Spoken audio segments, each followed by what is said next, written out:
श्री सदस्यांचे आत्मबळ, प्रेरणास्थान आणि समाधानाचं स्थळ म्हणजे पद्मश्री सन्मानित आदरणीय तीर्थरूप डॉक्टर श्री दत्तात्रेय नारायण तथा श्री अप्पासाहेब धर्माधिकारी,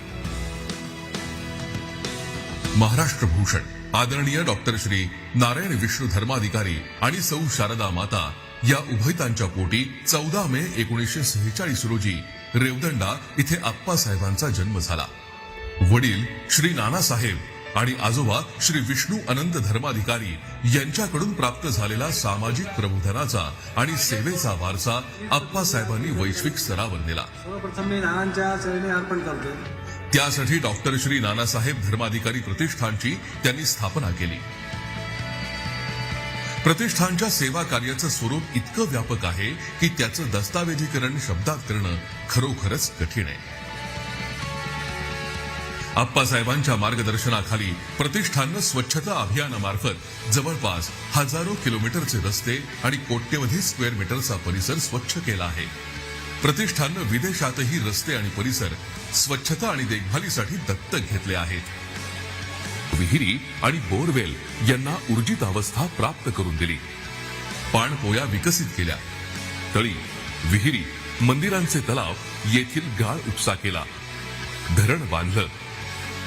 वृक्षारोपण करून त्यासोबत वृक्ष संवर्धनाचा अविरत कार्यक्रम अप्पासाहेबांच्या मार्गदर्शनानुसार प्रतिष्ठाननं हाती घेतला आहे. जंगलातील तण व्यवस्थापनाच्या माध्यमातून तेथील वन्यजीवांचा समतोल राखण्यात प्रतिष्ठाननं महत्वाचं योगदान दिलं आहे. आरोग्य क्षेत्रात रक्तदान आणि प्लाझ्मा डोनेशनचा उपक्रम प्रतिष्ठानमार्फत संपूर्ण देशभरात आणि विदेशातही वेळोवेळी आखला जातो. प्रतिष्ठानच्या आरोग्य शिबिराची नोंद गिनीज आणि Limca book of world record मध्ये झाली आहे. Dr. Sri Nanasahev Dharmadhikari Pradestan to the new Guinness World Records title. याशिवाय व्यवसाय मार्गदर्शन शिबिर, शालेय विद्यार्थ्यांना शैक्षणिक साहित्याचं वाटप, तर कर्णबधिरांसाठी श्रवण यंत्रांचं वाटप, तसंच विविध ठिकाणच्या नैसर्गिक आपत्तीतील पुनर्वसन अशा सर्व स्तरावर देशात आणि विदेशात केल्या जाणाऱ्या सामाजिक सेवेच्या उपक्रमांची ही यादी नित्य वाढत जाणारी आहे. प्रतिष्ठानच्या माध्यमातून तीर्थरूप अप्पासाहेब करत असलेल्या या कार्याचा विस्तार विश्वाला कवेत घेणारा आहे. मानवतेच्या या कार्यासाठी त्यांनी आयुष्य वाहिलं. ते करताना जातीभेद विरहित जाणीवेचा, सामाजिक ऐक्यतेचा आदर्श घालून दिला. संत शिकवणीतून प्रत्येकाचं मानसिक बळ उंचावण्याचं, त्यांचा आत्मविश्वास वाढवण्याचं, अज्ञान अंधश्रद्धेचं निर्मूलन करण्याचं बहुमोल कार्य अप्पासाहेब अविरतपणे करत आहेत. आणि म्हणूनच याच परंपरेतील सामाजिक प्रबोधनाचा वारसा गेली 8 दशकं आणि 4 पिढ्या जपणारं रेवदंडा येथील धर्माधिकारी कुटुंबही महाराष्ट्राचं भूषणच आहे. आदरणीय तीर्थरूप डॉक्टर श्री नानासाहेब धर्माधिकारी यांच्या सेवा कार्याला 2008 या वर्षीच्या महाराष्ट्र भूषण पुरस्कारानं गौरवण्यात आलं होतं. त्यानंतर 2022 वर्षासाठीचा महाराष्ट्र भूषण पुरस्कार तीर्थरूप अप्पासाहेबांच्या कार्याचा गौरव म्हणून त्यांना प्रदान होत आहे. मानवतेच्या या महान कार्यासाठी एकाच कुटुंबाला महाराष्ट्राचा हा सर्वोच्च नागरी पुरस्कार दुसऱ्यांदा प्राप्त होणं हे या कुटुंबाचं केवळ महाराष्ट्र किंवा देशासाठी नव्हे तर अखंड मानव जातीसाठीच योगदान सूचित करतं. पद्मश्री सन्मानित तीर्थरूप अप्पासाहेबांच्या या निष्काम आणि निस्वार्थ सामाजिक सेवेचा गौरव म्हणून 2022 या वर्षासाठी महाराष्ट्र भूषण पुरस्कार त्यांना प्रदान करताना महाराष्ट्र शासनाला आनंद आणि कृतार्थतेची भावना मनात दाटून येत आहे. धन्यवाद. या अत्यंत महत्वाच्या अशा ध्वनिफितीनंतर ज्या क्षणाची 25 लाखाहून अधिक श्री सदस्य वाट पाहत आहेत त्या क्षणाकडे आपण जात आहोत. माझी मंगलवाद्य वाजवणाऱ्या मंडळींना अशी विनंती आहे की जेव्हा निवेदन चालू असेल त्यावेळेला आपण कृपया वाजवू नये. त्यानंतर हा आनंद आपण आपल्या तऱ्हेनं व्यक्त करावा. आणि आता मानवता हा धर्म, मनुष्य ही जात, आत्मिक उन्नयन, सच्चरित्र हा ध्यास, सहकार हा पारस्परिक उद्धाराचा महामंत्र, तीर्थस्वरूप डॉक्टर नानासाहेबांनी पेरलेल्या आणि मनामनात फुलवलेल्या रुजवलेल्या कार्याला एका वेगळ्याच हिमालयाच्या उंचीवर नेणारे तीर्थस्वरूप पद्मश्री डॉक्टर आप्पासाहेब धर्माधिकारी यांना केंद्रीय मंत्री गृह आणि सहकार सन्माननीय अमितजी शाह यांच्या शुभ हस्ते 2022 सालचा महाराष्ट्र भूषण पुरस्कार प्रदान होत आहे. अत्यंत प्रतिष्ठेचा, सार्थकाचा आनंद देणारा महाराष्ट्र भूषण सन्मान, शाल, मानपत्र, सन्मानचिन्ह 25 लाख रुपयाचा धनादेश अशा स्वरूपाचा आहे. सम्माननीय केंद्रीय मंत्री महोदय जी से निवेदन है कि आपके करकमलों द्वारा महाराष्ट्र भूषण सम्मान प्रदान हो, यही हमारी सबकी इच्छा है. शाल, मानपत्र, 25 लाख रुपयांचा धनादेश, कल्पक असं सन्मान चिन्ह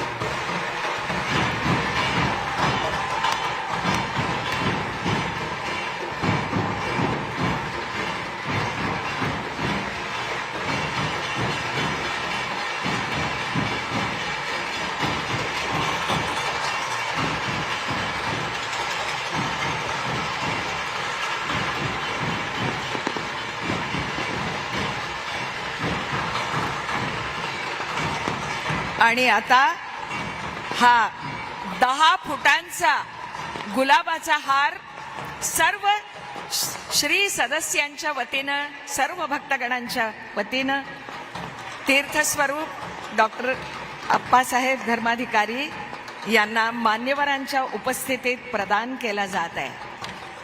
हारापेक्षा आपल्या उचंबळून आलेल्या भावनांचं मोल कित्येक पटीनं अधिक आहे.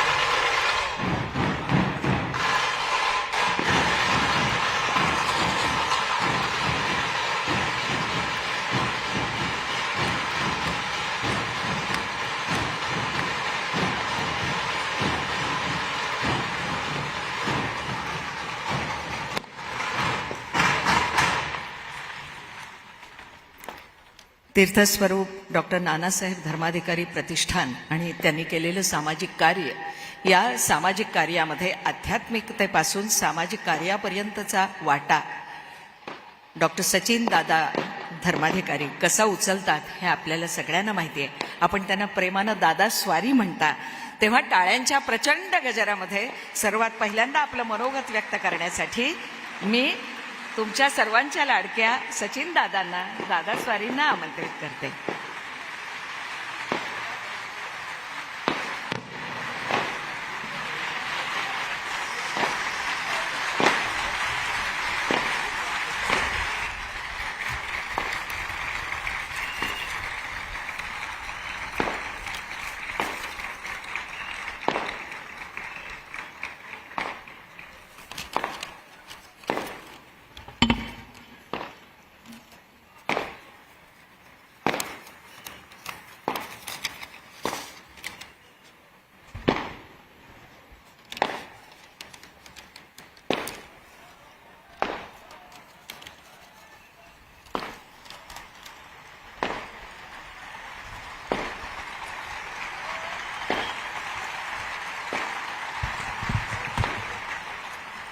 व्यासपीठावर उपस्थित भारताचे गृह आणि सहकार मंत्री माननीय नामदार श्री अमितजी शाह साहेब यांना सप्रेम नमस्कार. महाराष्ट्र राज्याचे मुख्यमंत्री माननीय नामदार श्री एकनाथजी शिंदे साहेब यांना सप्रेम नमस्कार. महाराष्ट्र राज्याचे उपमुख्यमंत्री नामदार देवेंद्रजी फडणवीस साहेब यांनाही सप्रेम नमस्कार. केंद्रीय पंचायत राज्य समिती नामदार कपिलजी पाटील साहेब, महाराष्ट्र राज्याचे सांस्कृतिक कार्यमंत्री नामदार श्री मुनगंटीवार साहेब, उत्पादन शुल्क मंत्री शंभूराजे देसाई साहेब, महाराष्ट्र राज्याचे शिक्षण मंत्री नामदार दीपक केसरकर साहेब, उद्योग मंत्री आणि रायगड जिल्ह्याचे पालकमंत्री उदय सामंत साहेब यांना सप्रेम नमस्कार. आणि व्यासपीठावरील सन्माननीय व्यक्ती यांनाही सप्रेम नमस्कार. समोर बसलेले बंधू माता बंधू भगिनी यांनाही सप्रेम नमस्कार. आणि आज आता मी आप्पासाहेबांना नमस्कार करून मी जो आज आपल्याला महाराष्ट्रभूषण दिला त्या कार्यक्रमासाठी आज आपण उपस्थित झालेले आहोत. त्या समोर बसलेले माता बंधू भगिनी यांनाही सप्रेम नमस्कार. आता आज आप्पासाहेबांना जो महाराष्ट्रभूषण पुरस्कार दिला त्याच्या आणि सर्व सदस्यांच्या वतीने मी मुख्यमंत्री शिंदेसाहेब आणि उपमुख्यमंत्री आणि सांस्कृतिक मंत्री यांना मी आभार मानतो यांचे, कारण यांनी एवढा मोठा आमचा सन्मान वाढवला आणि ह्या कार्याचा सन्मान वाढवला. कारण की 2 वेळा हा सन्मान वाढवला आहे, एक नानासाहेबांना आणि एक आप्पासाहेबांना. ह्याच्यामुळे ह्या असा पुरस्कार मिळाल्यानंतर आम्हाला काम करायचे किंवा कार्य करण्याची एक स्फूर्ती येते. त्याबद्दल यांनी दिलेला हा पुरस्कार हा स्वीकार करतो आणि हा सर्व सदस्यांच्या वतीने मी पुनश्च एकदा मी यांचे आभार मानतो महाराष्ट्र शासनाचे.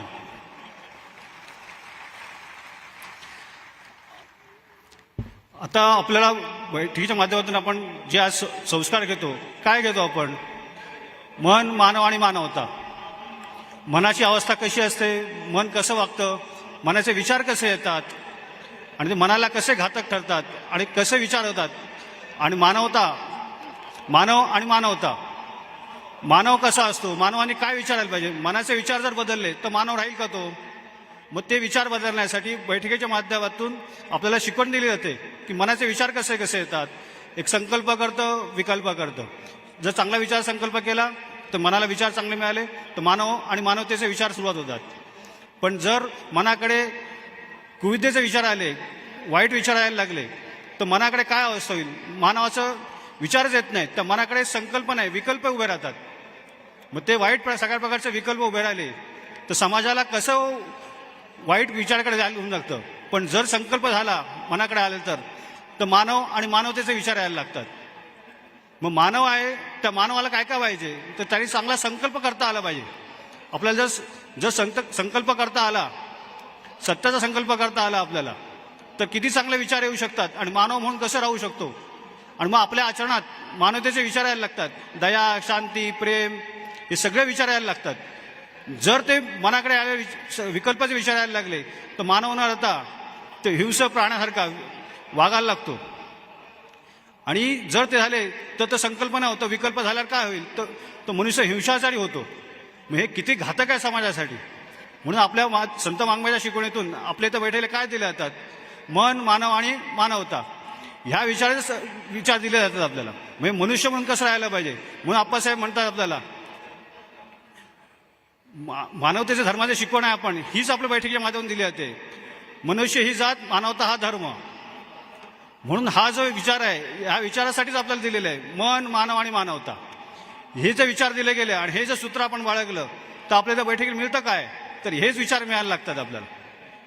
हे जर संकल्प केला आपण तर किती चांगला संकल्प होऊ शकतो. हे विचारासाठी हा जनसमुदाय बसलेला आहे, तो एका माळेत गुंफला गेलेला आहे. तो किती महत्वाचा आहे बघा. कुठल्याही प्रकारे गडबड गोंधळ नाही, काही नाही. एक शांत चित्ताने, एकाग्र चित्ताने व्यासपीठाकडे लक्ष आहे. एवढं उन्हात असताना या सदस्यांचं किती कौतुक करावं, तेवढं थोडंच आहे आज. कारण की हा कार्यक्रम घडवण्यासाठी महाशासन आणि बैठकीचे सदस्य यांनी जे परिश्रम केले म्हणून हा आज एवढा जनसमुदाय आणि एवढे व्यवस्थित नियोजन करता आलं आम्हाला. नाही तर कसं करता आलं साहेब? मुख्यमंत्री साहेबांनी प्रशासन आणि बैठकीचे सदस्य यांचा एक समन्वय साधून एक चांगल्या प्रकारे एवढा मोठा कार्यक्रम केला त्यांनी. तर किती कौतुक करावं, हे थोडंच आहे. तर आता आपण वेळ फार थोडा आहे, त्याच्यामुळे थोडक्यातच आपण ऐकलेले विचार आहेत ते ते नीट व्यवस्थित ऐकलेत त्याबद्दल धन्यवाद आणि आभार आहे. धन्यवाद. पायाभूत सुविधांवर आधारित महाराष्ट्राचा सर्वंकष विकास या संकल्पनेला घेऊन पुढे जाणारे, जनतेच्या स्वप्नातला महाराष्ट्र घडवण्यासाठी कटिबद्ध असलेले, प्रागतिक विचारांचे सारे तपशील आपल्या जिभेवर खेळवणारे, अभ्यासोनी प्रगटणारे महाराष्ट्राचे उपमुख्यमंत्री माननीय देवेंद्रजी फडणवीस यांना विनंती.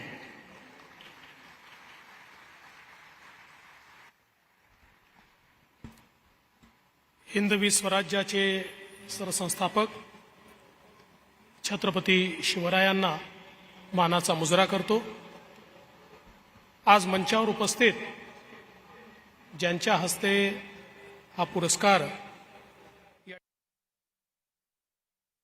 ते भारताचे गृहमंत्री, कणखर आणि पोलादी नेतृत्वाचे धनी आदरणीय श्री अमितभाई शहा, महाराष्ट्राचे लोकप्रिय मुख्यमंत्री आणि आपल्या श्री परिवाराचेच एक सदस्य असलेले माननीय श्री एकनाथ शिंदेजी, आज ज्यांना महाराष्ट्र भूषण पुरस्कार देऊन आम्ही सर्व धन्य झालो आणि ज्यांचा आशीर्वाद घेण्यासाठी या ठिकाणी आलो, ते तीर्थरूप डॉक्टर अप्पासाहेब धर्माधिकारी, आपल्या सर्वांचे अप्पास्वारी, मंचावर उपस्थित माननीय सचिनदादा धर्माधिकारी, कपिल पाटीलजी, सुधीर मुनगंटीवारजी, उदय सामंतजी, रवींद्र चव्हाणजी, शंभूराज देसाईजी, दीपक केसरकरजी, आमचे अध्यक्ष चंद्रशेखर बावनकुळेजी, श्रीरंग अप्पा बारणेजी, श्रीकांत शिंदेजी, प्रशांत ठाकूरजी, या ठिकाणी उपस्थित श्री मनुकुमार श्रीवास्तव, श्री सौरव विजय, विशेष रूपाने उपस्थित आमचे उन्मेशदादा धर्माधिकारी, राहुलदादा धर्माधिकारी, संपूर्ण धर्माधिकारी परिवार आणि या ठिकाणी लाखोच्या संख्येमध्ये उपस्थित असलेले सर्व श्री सदस्य, माता भगिनी आणि बंधूंनो, खरं म्हणजे असं म्हणतात की जगामध्ये 7 आश्चर्य आहेत. पण मी जेव्हा जेव्हा तीर्थरूप नानासाहेब धर्माधिकारी प्रतिष्ठानच्या कार्यक्रमाला येतो तेव्हा माझा विश्वास बसतो, जगामध्ये 8 आश्चर्य आहेत आणि 8वं आश्चर्य हे तुम्ही सगळे लोक जे या ठिकाणी आहात, हे खरंच जगातलं 8वं आश्चर्य आहे असं या ठिकाणी म्हटलं पाहिजे. आपल्याला माहिती आहे की खरं तर भगवान श्रीकृष्णाने गीतेमध्ये आपल्याला सांगितलंय की पैशाने माणूस धनवान होत नाही, तर माणसाची खरी श्रीमंती ही संस्कारांमध्ये आहे आणि ती खरी श्रीमंती या श्री परिवारामध्ये अनुभवायला आम्हाला मिळते. खऱ्या अर्थानं जगात श्रीमंत कोणी असाल तर तुम्ही आहात, कारण नानासाहेब आणि तीर्थरूप अप्पासाहेब यांच्या विचाराची श्रीमंती ही घेऊन तुम्ही जीवनामध्ये जगता आणि म्हणून मला असं वाटतं की तुमच्यापेक्षा श्रीमंत दुसरं कोणीच या ठिकाणी असू शकत नाही. ज्या प्रकारे आदरणीय अप्पासाहेबांनी निरूपणाच्या माध्यमातून आपल्या सर्वांना एक सकारात्मकता या ठिकाणी दिली. खरं म्हणजे कपडे खराब झाले तर धुता येतात, शरीरही आंघोळाने स्वच्छ करता येतं, पण मन कसं स्वच्छ करायचं, आणि स्वच्छ मनाशिवाय जीवनामध्ये आनंद मिळूच शकत नाही. आणि ज्याचं मन स्वच्छ असतं त्याला गरिबीतही आनंद प्राप्त करता येतो. आणि हे मन स्वच्छ करण्याची जी काही त्या ठिकाणी रसायन आहे, ते मन स्वच्छ करण्याची जी काही कला आहे, ती खऱ्या अर्थानं या ठिकाणी अप्पास्वारींच्या शब्दांमध्ये आहे, त्यांच्या निरूपणामध्ये आहे. आणि म्हणूनच मला असं वाटतं की हे जे काही काम आपण या ठिकाणी करतो, आज खरं तर महाराष्ट्र भूषण पुरस्कार आपण त्यांना दिला, तसेही ते महाराष्ट्र भूषण आहेतच. पण या पुरस्काराच्या माध्यमातून सरकारने आपली कृतज्ञता त्यांच्या प्रति व्यक्त केली की आपण जे कार्य करता आहात हे कार्य खरोखर महान आहे आणि म्हणून सरकार म्हणून देखील आम्ही आपले धन्यवाद मानू इच्छितो आणि म्हणून खऱ्या अर्थानं आज हा कार्यक्रम या ठिकाणी आपण केलेला आहे. आणि ही देखील हा विलक्षण योगायोग आहे की नानासाहेब धर्माधिकारींच्या जन्मशताब्दी वर्षामध्ये अप्पासाहेबांना या ठिकाणी हा पुरस्कार मिळतो आहे. आणि मला असं वाटतं की यापूर्वी नानासाहेबांचा पुरस्कार घेण्याकरता अप्पासाहेब ज्यावेळेस आले होते त्यावेळी लिम्का बुक ऑफ रेकॉर्डमध्ये नोंद झाली. सर्वात जास्त लोक एका ठिकाणी जमा झाले. त्या ठिकाणी पुरस्कार सोहळा झाल्यानंतर लोक निघून गेले. कचऱ्याचा चिटोरा देखील त्या ठिकाणी नव्हता. हे जे संस्कार आहेत आणि त्यावेळी लोकांना असं वाटायचं हा रेकॉर्ड कधी तुटूच शकत नाही. पण आज तो रेकॉर्ड देखील पुन्हा तुटला आणि त्याही पेक्षा जास्त लोक हे या ठिकाणी आपल्याला पाहायला मिळत आहेत. ही खरोखर मला असं वाटतं अत्यंत मोठी गोष्ट आहे.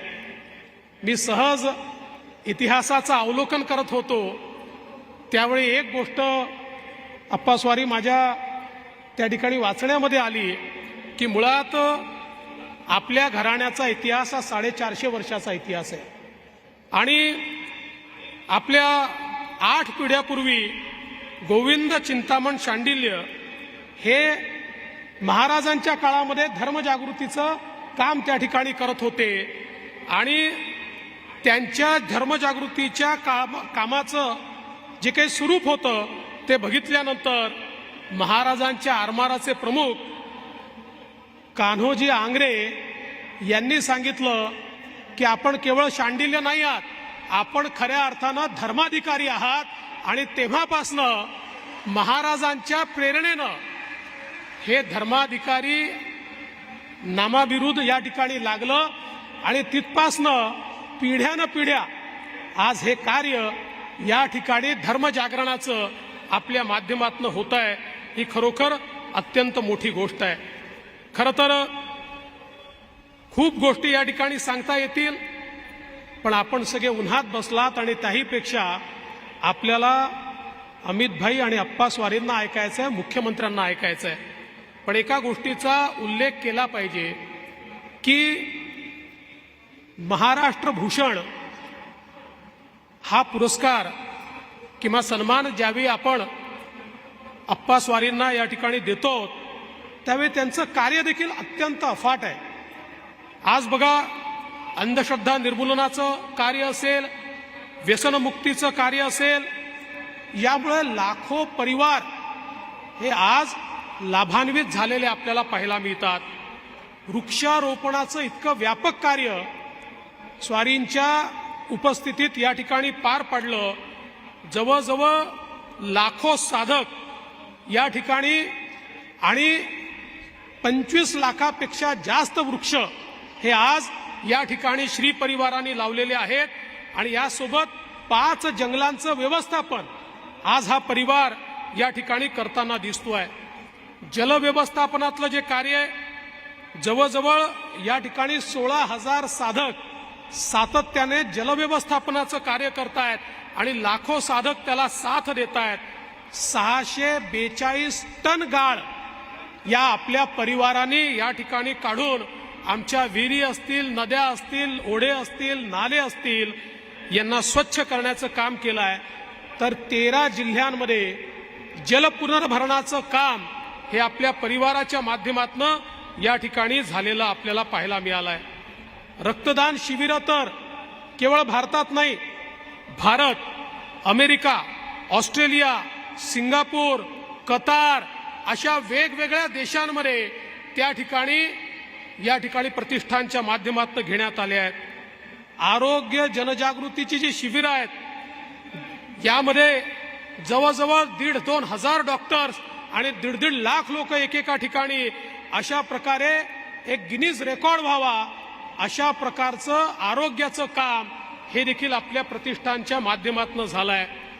मी तर स्वच्छतेचं काम अतिशय जवळून या ठिकाणी बघितलं. 20 लाख साधक 53,300 किलोमीटर रस्ता साफ करण्याचं काम हे आपल्या या प्रतिष्ठानच्या माध्यमातून झालंय. हाही जगातला एक रेकॉर्ड आहे. आज आपण बघा की 234 समुद्र किनारे, 1.12 लाख चौरस मीटर कार्यालयाचे परिसर, 45 लाख चौरस मीटर रेल्वे स्थानकाचे परिसर, स्मशानभूमीपासून सगळा परिसर स्वच्छ करण्याचं काम या ठिकाणी झालं. निर्माल्यापासून खत निर्मिती असेल, दिव्यांगांना वस्तू वाटपाचं काम असेल, गरिबांना शैक्षणिक साहित्य वाटपाचं काम असेल, हे प्रचंड मोठं काम हे या ठिकाणी परिवाराच्या माध्यमातून झालं. आणि म्हणूनच आपण असं म्हणतो की पश्चिमी विचार जो आहे हा विचार जगाला एक बाजार समजतो आणि त्याचवेळी तो असं सांगतो सर्व्हायव्हल ऑफ द फिटेस्ट, जो मजबूत आहे तो जगेल.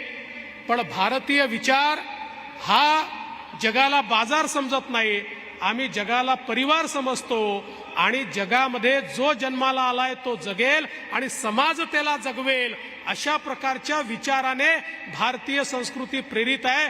आणि हाच विचार आपल्या समोर या ठिकाणी अप्पा स्वारींनी सातत्याने मांडला.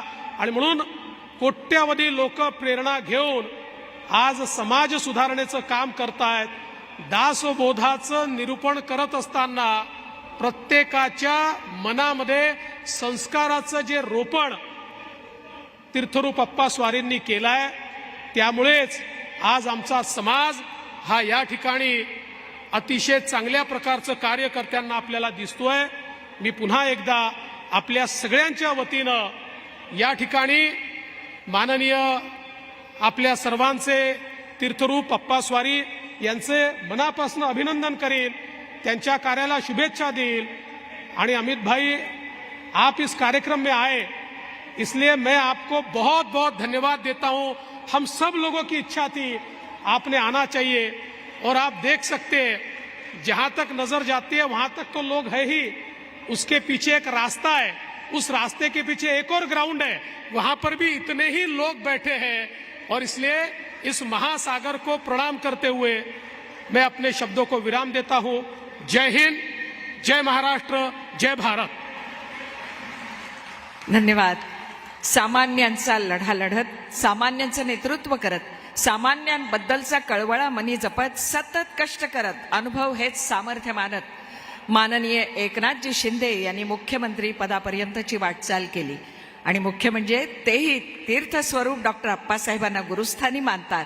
श्री सदस्य या नात्यानं महाराष्ट्राचे सन्माननीय मुख्यमंत्री बैठकांनाही उपस्थिती लावतात. आणि म्हणूनच कदाचित संयम सांभाळून नेमकेपणानं व्यक्त होण्याची हातोटी त्यांना आहे.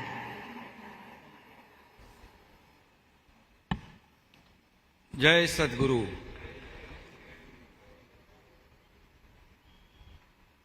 या महासागराच्या साक्षीने सर्वप्रथम परमपूज्य तीर्थरूप नानासाहेबांच्या स्मृतींना विनम्र अभिवादन करतो, त्यांना वंदन करतो. आजच्या या सोहळ्यासाठी आवर्जून आम्ही विनंती केली आणि विनंतीला मान देऊन या देशाचे कणखर फौलादी असे त्यांचे विचार आहेत, असे गृहमंत्री अमितभाई शाह साहेब, ज्यांचा आज आपण महाराष्ट्र भूषण हा पुरस्कार देऊन या महाराष्ट्र राज्याचा मान वाढवला, ते आपल्या सगळ्यांचे पद्मश्री आप्पासाहेब धर्माधिकारी, आपल्या राज्याचे लोकप्रिय उपमुख्यमंत्री देवेंद्र फडणवीस साहेब, आदरणीय सचिन दादा, सांस्कृतिक विभागाचे मंत्री सुधीरभाऊ मुनगंटीवारजी, कपिल पाटीलजी, माझे सर्व सहकारी मंत्री रवींद्र चव्हाण, शंभूराज देसाई, उदय सामंत, दीपक केसरकर, आपले भारतीय जनता पक्षाचे अध्यक्ष चंद्रशेखर बावनकुळेजी, खासदार बारणेजी, प्रशांत ठाकूर, मनुकुमार श्रीवास्तव, व्यासपीठावरील सर्व सन्माननीय मान्यवर आणि आप्पासाहेबांचा सर्व परिवार, सगळे आपण आप्पासाहेबांचे सर्व परिवार आणि कुटुंबीय आहोत. आणि उपस्थित सर्व मान्यवर आणि पत्रकार मित्रांनो, खरं म्हणजे एवढ्या मोठ्या महासागरासमोर काय बोलावं हे शब्दही सुचत नाहीत. मी आज आपल्या समोर मुख्यमंत्री म्हणून उभा नाही, तर मी आपल्या परिवारातला एक स्त्री सदस्य म्हणून या ठिकाणी उभा आहे.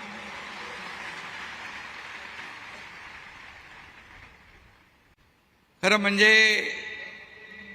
महाराष्ट्र राज्याचा सर्वोच्च असा मानाचा असा पुरस्कार आप्पासाहेबांना आदरणीय गृहमंत्री महोदयांनी अर्पण केलेला आहे. खरं म्हणजे मी आप्पासाहेबांना या राज्यातल्या 12.5 कोटी जनतेच्या वतीने मनापासून धन्यवाद देतो. त्यांचं मनापासून मी अभिनंदन करतो. खरं म्हणजे आज प्रत्यक्ष आपण ज्यांना भेटलो, मी जेव्हा जेव्हा भेटतो अमित भाईंना, तेव्हा तेव्हा एक काम करण्याची ऊर्जा, प्रेरणा आणि संघर्षाचं, लढाईचं बळ मिळतं. ते अमित भाई आज या कार्यक्रमाला आहेत. त्यांचंही मी मनापासून पुन्हा एकदा या ठिकाणी स्वागत करतो. त्यांनाही मनापासून धन्यवाद देतो. पाहिला जनांचा सागर, भरली ज्ञानाची घागर, असे हे महासागर या ठिकाणी हा लोटलेला आहे. खरं म्हणजे सूर्य पूर्ण ताकदीने आग ओकतोय आणि आपण सकाळपासून भर उन्हामध्ये एकही माणूस जागचा उठत नाही. हे खरं म्हणजे या आप्पासाहेबांची ताकद आहे, आप्पासाहेबांचे आशीर्वाद आहे. मला सुधीर भाऊ सांगत होते की या स्त्री सदस्यांची बैठकीची एक शिस्त काय असते, ही शिस्त आज या ठिकाणी पाहायला मिळतेय. खरं म्हणजे शिस्तीचं पालन प्रत्येक स्त्री सदस्य करत असतो. आणि मला या ठिकाणी हेही सांगावंसं वाटतं की माझी पत्नी आणि श्रीकांत देखील या स्त्री सदस्यामध्ये समोर बसलेला आहे. ही शिस्त आहे. इकडे लहान मोठा कोणी नाहीये. सगळे आपण आप्पासाहेबांचे स्त्री सदस्य आहोत. आणि म्हणून हा जो काही जनसागर लोटलेला आहे, हा आप्पासाहेबांच्या प्रेमापोटी परवा रात्रीपासून इथे येऊ लागला. आज हे मैदान नजर पोचत नाही तिथपर्यंत माणसं आहेत. मध्ये रस्ता आहे, त्याच्या मागे आणखी मोठं मैदान एवढंच आहे, तेही भरलेलं आहे. ही ताकद आहे, ही शक्ती आहे. आणि आप्पासाहेब ही तुमची जादू आहे. ही जादू पाहायचं भाग्य आम्हाला लाभलंय. देवेंद्रजी मगाशी म्हणाले की 8वं आश्चर्य हे 9वं आश्चर्य दिसतंय इकडे. आणि म्हणून मी एवढंच सांगेन की राजकीय सत्तेपेक्षा आध्यात्मिक शक्ती मोठी असते. त्याचं हे स्वरूप या ठिकाणी आपण पाहतोय.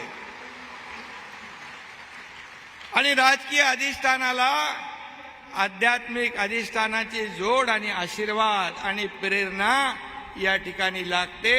त्याचं जिवंत उदाहरण या ठिकाणी आपण पाहतो आहे. ही गर्दी सगळे रेकॉर्ड मोडणारी गर्दी आहे, सगळे विक्रम मोडणारी आहे. मला वाटतं याचा विक्रम, याचं रेकॉर्ड मोडायचं असेल तर ते फक्त आणि फक्त आप्पासाहेबांचे श्री सदस्यच मोडू शकतात, हे मी प्रामाणिकपणे या ठिकाणी नमूद करू इच्छितो. आपण सर्वत्र देव शोधत असतो, पण मला या अथांग सागरामध्ये, महासागरामध्ये तुमच्यामध्ये आप्पासाहेबांच्या रूपाने देवच दिसतो या ठिकाणी, हे बी देखील मी नम्रपणे या ठिकाणी सांगू इच्छितो. खरं म्हणजे 2008 साली नानासाहेबांना देखील महाराष्ट्र भूषण पुरस्कार जाहीर झाला होता, पण त्या आपल्याला सोडून गेल्यानंतर तो पुरस्कार याच मैदानामध्ये आप्पासाहेबांनी स्वीकारला होता. आणि त्याच मैदानामध्ये आज पुन्हा 2022चा महाराष्ट्र भूषण आप्पासाहेबांना अमित भाईंच्या हस्ते आपण दिलाय. हा दैवी योगायोग आहे, हे सहसा पाहायला मिळत नाही. आणि म्हणून त्याचे साक्षीदार आपण या ठिकाणी झालेला आहात. 2017 साली आदरणीय गृहमंत्री अमित शाह साहेबांनीच प्रयत्न केला आणि नरेंद्र मोदी साहेबांच्या मार्गदर्शनाखाली आप्पासाहेबांना पद्मश्री पुरस्कार देखील मिळाला होता.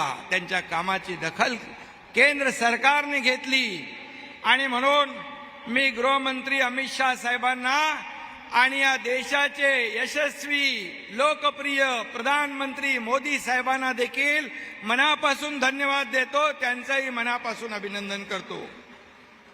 कारण काम काय, कार्य काय याची दखल, या सेवा, महाराष्ट्राची, या देशाची सेवा करण्याचं काम आज जसं मोदी साहेब करतायत, या देशाचं नाव लौकिक पूर्ण जगभरात पोहोचवतात. आणि तशाच सेवा आप्पासाहेबांचे लाखो श्री सदस्य देशभरात नाही जगभरामध्ये करतायत. मगाशी देवेंद्रजींनी सांगितलं कुठे कुठे कार्यक्रम होतात, देशाच्या बाहेर कितीतरी जगभरामध्ये, अनेक देशांमध्ये. ही वस्तुस्थिती आहे. आणि म्हणून हे धर्माधिकारी घराणं जे आहे गेले 300-400 वर्षापासून सेवा करतेय, लोकांना दिशा देण्याचं काम करतेय. अज्ञानाचा अंधार दूर करण्यासाठी आणि ज्ञानाच्या ज्योती घराघरात लावण्यासाठी या परिवाराचं मोठं योगदान आहे. लाखो उद्ध्वस्त होणारी कुटुंब, भरकटलेली कुटुंब, त्यांना दिशा देण्याचं काम आदरणीय आप्पासाहेबांनी केलं, नानासाहेबांनी केलं, पुढे सचिन दादा पुढे नेता आहे. खरं म्हणजे मी या ठिकाणी एवढंच सांगेन की या लाखो कुटुंबामध्ये माझं एक कुटुंब होतं. मी ज्यावेळेस माझ्या कुटुंबावर दुःखाचा डोंगर कोसळला, माझं कुटुंब उद्ध्वस्त झालं, त्यावेळेस मला ठाण्यात धर्मवीर आनंद दिघे साहेबांनी आधार दिला आणि आप्पासाहेबांनी माझ्या संपूर्ण कुटुंबाला पुन्हा या समाजाची सेवा करायला मार्गदर्शन केलं, दिशा दाखवली. आणि म्हणूनच मी तुमच्या समोर आज मुख्यमंत्री नाही तर एक श्री सदस्य म्हणून उभा आहे. त्याच्यामध्ये आप्पासाहेबांचं फार मोठं योगदान आहे, मी हे कदापि विसरू शकणार नाही. आणि म्हणून अशी लाखो करोडो कुटुंब उद्ध्वस्त होत असताना वाचवण्याचं, त्यांना दिशा देण्याचं काम आप्पासाहेबांनी केलं. आणि म्हणूनच हा महासागर या ठिकाणी पसरला. सागराला देखील लाजवेल असा महासागर आज आपण या ठिकाणी पाहतो, याची आपण साक्षीदार आहात. आणि हा पुरस्कार देण्यासाठी जे व्यक्तिमत्व इथं आलंय त्यांनी देखील ते कडवट देशभक्त, राष्ट्रभक्त आहे. मी या ठिकाणी आवर्जून सांगेन, आपल्या लाखो करोडो देशवासियांच्या मनामध्ये स्वप्न होतं, बाळासाहेबांच्याही मनामध्ये स्वप्न होतं की या देशातलं 370 कलम हटलं पाहिजे, मोठं भव्य दिव्य राम मंदिर बनलं पाहिजे. ते मोदी साहेबांच्या नेतृत्वाखाली या अमित शाह साहेबांनी करून दाखवलं.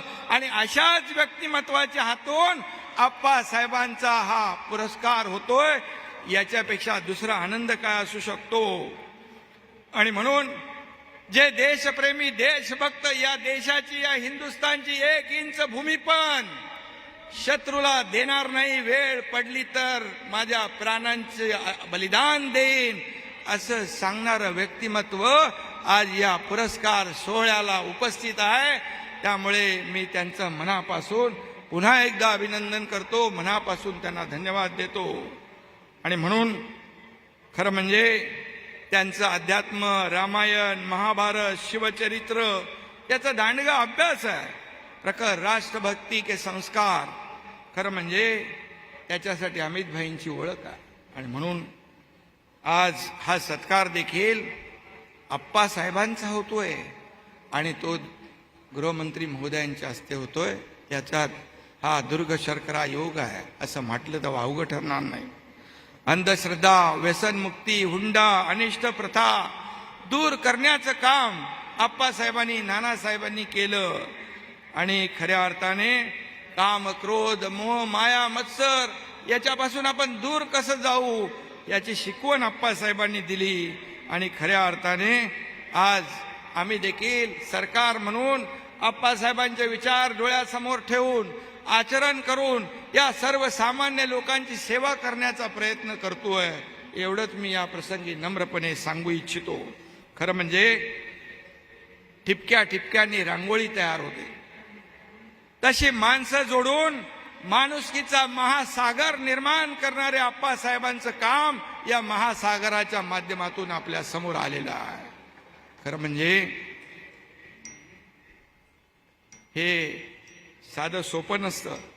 आणि म्हणून मी या ठिकाणी एवढंच सांगेन, अरे मानसा मानसा कधी वशील माणूस तू, ही बहिणाबाईंच्या कवितेची ओळ जी आहे ही आप्पासाहेबांच्या कार्यातून या ठिकाणी आपल्याला पाहायला मिळते.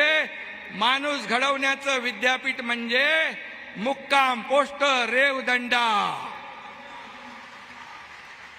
माणसं घडवण्याची ते विद्यापीठ आहे असं म्हटलं तर वावगं ठरणार. अनेक लोकांच्या काल मी प्रतिक्रिया बघत होतो की आमचं उद्ध्वस्त होणारं घर, कुटुंब वाचवण्याचं काम आप्पासाहेबांनी केलंय म्हणून आम्ही आलो इकडे. आणि म्हणून हे फार मोठं काम आहे. आणि म्हणून मी एवढंच सांगेन, अमित भाई आप यहाँ पर आए इसलिए मैं आपको बहुत बहुत धन्यवाद देना चाहता हूँ. आपके शुभ हाथों से ये समारोह हो रहा है, इसलिए इस कार्यक्रम को 4 चांद लग गए हैं. और मुझे आपका अनुभव है, जब आप किसी के पीछे खड़े रहते हैं तो पूरे ताकत से डट के खड़े रहते हैं. इसका अनुभव मुझे और देवेंद्र जी को है.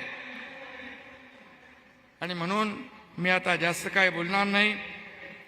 हे धर्माधिकारी कुटुंब जे आहे हे भरकटलेला मार्ग दाखवणारं दीपस्तंभासारखं हे कुटुंब आहे.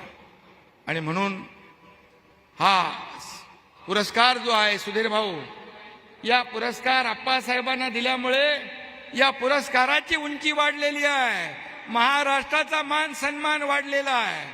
आणि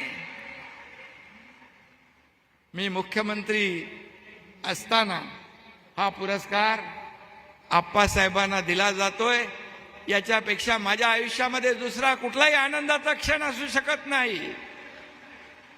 आणि म्हणून मी पुन्हा एकदा आप्पासाहेबांना वंदन करतो, त्यांना मनापासून त्यांचं अभिनंदन करतो, मनापासून शुभेच्छा देतो. असंच आशीर्वाद आमच्या पाठीशी कायम असू द्या, मार्गदर्शन कायम असू द्या अशी विनंती करतो. धन्यवाद. जय हिंद, जय महाराष्ट्र आणि जय सद्गुरू. धन्यवाद. केंद्रीय गृह आणि सहकार मंत्री आजचे प्रमुख अतिथी यांना टाळ्यांच्या प्रचंड गजरामध्ये आपले विचार मांडण्याची मी विनंती करते. हम आपके विचार सुनने के लिए बहुत उत्सुक हैं. आपका वर्णन अगर एक ही वचन में करना है तो वज्रादपि कठोराणि मृदूनि कुसुमादपि.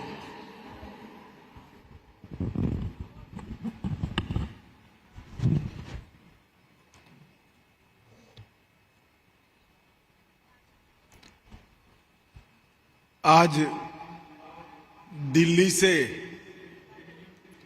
केवल जिनके सम्मान करने के लिए मैं यहां आया हूं, ऐसे सम्माननीय अप्पा साहेब धर्माधिकारी जी, जिन्होंने मुझे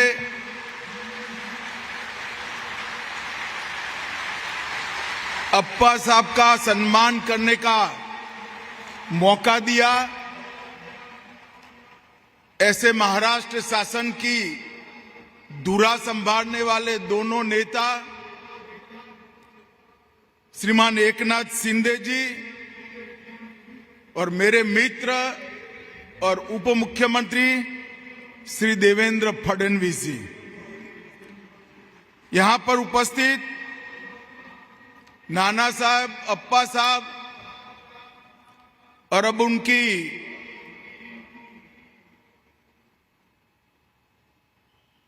कार्य की संस्कृति को आगे बढ़ाने वाले श्री सचिन भाऊ धर्माधिकारी जी, महाराष्ट्र शासन के मंत्री श्री सुधीर भाऊ, श्री कपिल पाटिल, श्री उदय सामंत जी, श्री रविंद्र चौहान जी, श्री शंभूराज देसाई जी, महाराष्ट्र भारतीय जनता पार्टी के जुझारू अध्यक्ष श्रीमान चंद्रशेखर बावनकुळे जी, लोकसभा के सांसद श्री श्रीरंग अप्पा बारने जी, श्री प्रशांत ठाकुर जी, और आज 2 दिन से अप्पा साहब के सम्मान को देखने के लिए उपस्थित यहां प्यारे भाइयों बहनों, आप सभी को मेरा प्यार भरा नमस्कार.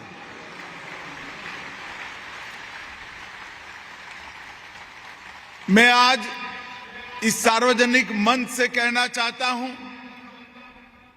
कि कोई प्रसिद्धि की आकांक्षा के बगैर सार्वजनिक जीवन में समाज सेवा करने वाले समाज सेवी के सम्मान में ये लाखों लाखों लोगों का हुजूम मेरे जीवन में मैंने कभी नहीं देखा है. जहां तक नजर न पहुंच पाए इतना बड़ा मैदान, बीच में एक रोड के बाद दूसरा मैदान और एक चिलचिलाती 42 डिग्री टेम्परेचर की गर्मी, ये सब के बीच में खुले में बैठे हुए आप सभी सदस्य, आप सभी सम्मानजोग व्यक्ति, माताएं, बहनें, भाइयों, ये बताता है कि आपके मन में अप्पा साहब के लिए कितना मान, सम्मान और भक्ति भाव है. इस प्रकार का मान, इस प्रकार का सम्मान, इस प्रकार का भक्ति भाव केवल और केवल त्याग, समर्पण और सेवा से ही खड़ा होता है, जो अप्पा साहब के अंदर हम सबको दिखाई पड़ता है. अप्पा साहब के लिए आपका प्यार, आपका भरोसा और आपका सम्मान, ये उनके कर्तृत्व का सम्मान है, उनके संस्कारों का सम्मान है, नाना साहब की सीख का सम्मान है. मित्रों, ऐसा कहते हैं कि भीड़ का अनुसरण मत करिए, कुछ ऐसा करिए कि भीड़ आपका अनुसरण करे। अप्पा साहब, आपने ऐसा कर कर दिखाया है। लाखों लाखों लोग आपके अनुसरण के लिए आज इस चिलचिलाती धूप के अंदर खड़े हैं। मैं 12 साल की उम्र से सार्वजनिक जीवन में हूं। मैं इतिहास का विद्यार्थी हूं। देश और विदेश के इतिहास को बड़े ढंग से मैंने पढ़ा है। मैंने कई बार देखा है कि लक्ष्मी की कृपा एक परिवार पर पीढ़ियों तक रहती है। मैंने ये भी देखा है कि एक ही परिवार में कई वीर एक के बाद एक पैदा होते हैं और एक वीर परिवार की निर्मिति होती है। मैंने ये भी देखा है सरस्वती की कृपा भी कई बार कई परिवारों पर पीढ़ियों तक रहती है, मगर समाज सेवा का संस्कार 3-3 पीढ़ियों तक रहना मैंने मेरे जीवन में पहली बार देखा है। पहले नाना साहब, फिर अप्पा साहब और अब सचिन भाऊ और उनके दोनों भाई ये संस्कार को आगे बढ़ा रहे हैं। और मैं आज यहां पर बड़े मन से कहना चाहता हूं कि अप्पा साहब, महाराष्ट्र शासन ने आपको महाराष्ट्र भूषण पुरस्कार देकर न केवल आपका सम्मान किया है, परंतु महाराष्ट्र भूषण सम्मान देकर लाखों लाखों को लोगों को आपकी तरह जीने की प्रेरणा देने का काम भी एकनाथ जी और देवेंद्र जी ने किया है। मैं सभी भाइयों बहनों को कहना चाहता हूं, एक बार महाराष्ट्र शासन के लिए बड़ी जोर से ताली बजाकर ये योग्य सम्मान का समर्थन करिए। माताओं, भाइयों, बहनों, मैं महाराष्ट्र की भूमि पर हूं, रायगढ़ में हूं। महान छत्रपति शिवाजी महाराज की ये पुण्य भूमि है।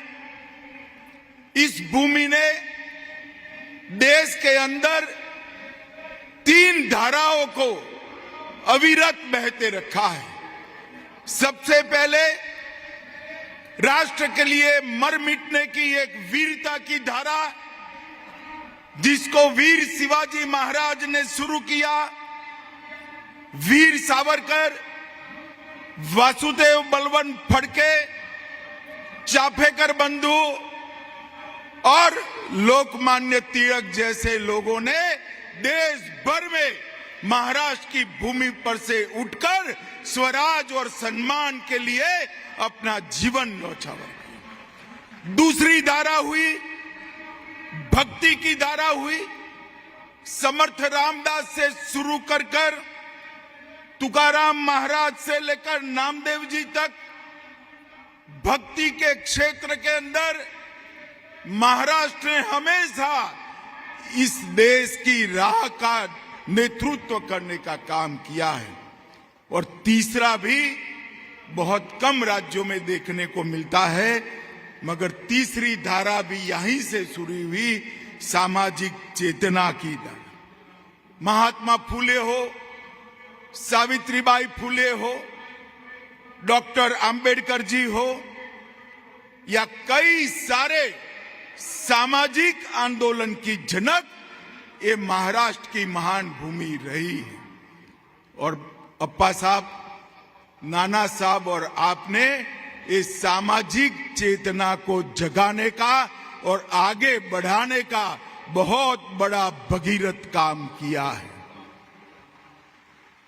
हमारे उपनिषदों में कहा है, सर्वे भवन्तु सुखिनः सर्वे सन्तु निरामया।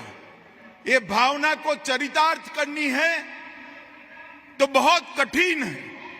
समाज जीवन के एक बड़े हिस्से को अपने लिए नहीं, समाज के लिए, दूसरों के लिए जीने की सीख अपने कर्तृत्व से देना। भाषण से दी हुई सीख, धर्म से दी हुई सीख, मंत्रों से दी हुई सीख अल्पजीवी होती है। काल के थपेड़े इसको भुला देते हैं, मगर जो सीख कर्तृत्व से दी जाती है वो चिरंजीव होती है, कालजयी होती है। और अप्पा साहब, आपने ये लाखों करोड़ों लोगों को समाज के लिए, दूसरों के लिए, अपने अलावे अपने भाइयों के लिए काम करने का प्रेरणा दिया है, उनको सीख दिया है और ये सब लोगों को इन रास्ते पर ले जाने का काम किया है। और आपने इस देश के अंदर, जब इस देश को बहुत बड़ी जरूरत थी, तब सर्वे भवन्तु सुखिनः के मंत्र के आधार पर दूसरे लोगों को लिए जीने वाले लाखों लोगों की फौज खड़ी करने का काम किया है। और इसीलिए देवेंद्र भाई मुख्यमंत्री थे, मैं पार्टी का अध्यक्ष था, उन्होंने बड़े आग्रह से मोदी जी को कहा था कि अप्पा साहब को पद्म पुरस्कार से सम्मानित करिए, और भारत सरकार ने भी आपको पद्म पुरस्कार से सम्मानित किया। और ये महाराष्ट्र भूषण का पुरस्कार 1995 से भाजपा शिवसेना की सरकारों ने इसकी शुरुआत की, और महाराष्ट्र के माध्यम से महाराष्ट्र और देश के समाज जीवन में योगदान करने वाले कई लोगों को दिया।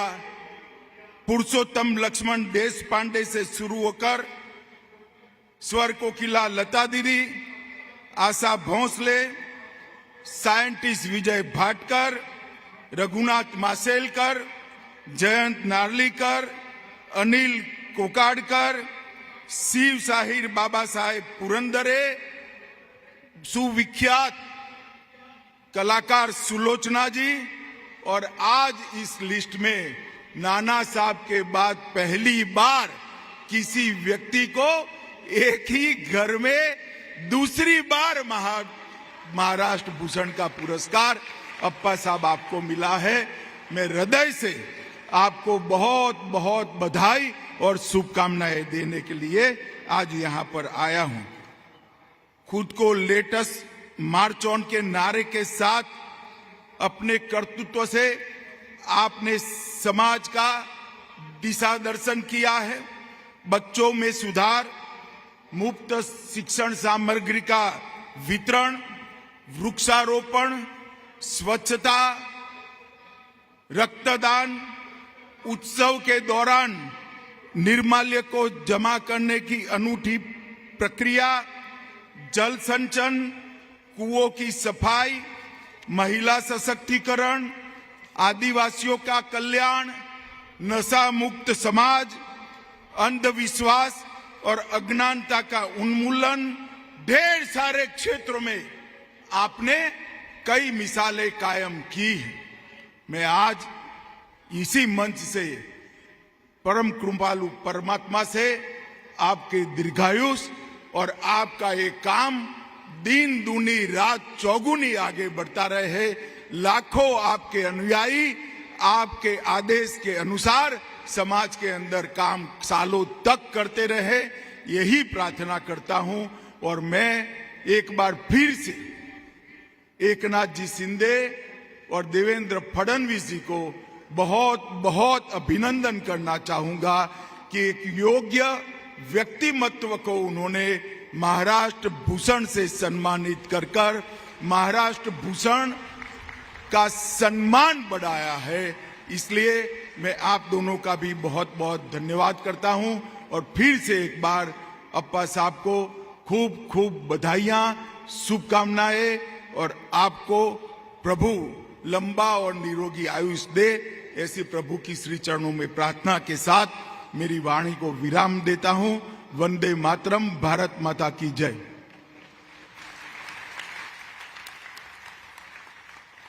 हृदयामध्ये दीर्घकाळ जपून ठेवावं असं भाषण, आणि आता हृदयाचा कान करून उन्हातानाची पर्वा न करता ज्या क्षणाची आपण वाट पाहत आहात त्या क्षणाला आपण तन मनानं सामोरं जाऊया। टाळ्यांच्या प्रचंड कडकडाटामध्ये तीर्थस्वरूप महाराष्ट्र भूषण डॉक्टर अप्पासाहेब धर्माधिकारी यांचं मनोगत श्रवण करण्यासाठी आपण सारे उत्सुक आहात. मी त्यांना तशी विनम्रतेनं विनंती करते.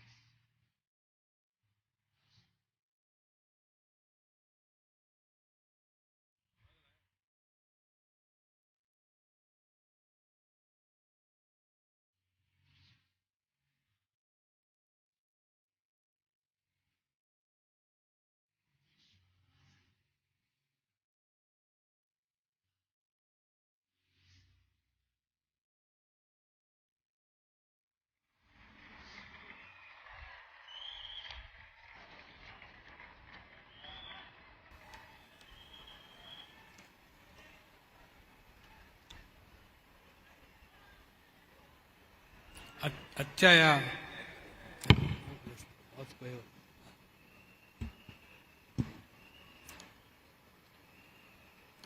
या दिव्य भव्य अशा लाखोंनी उपस्थित असलेले श्री बंधू आणि भगिनी,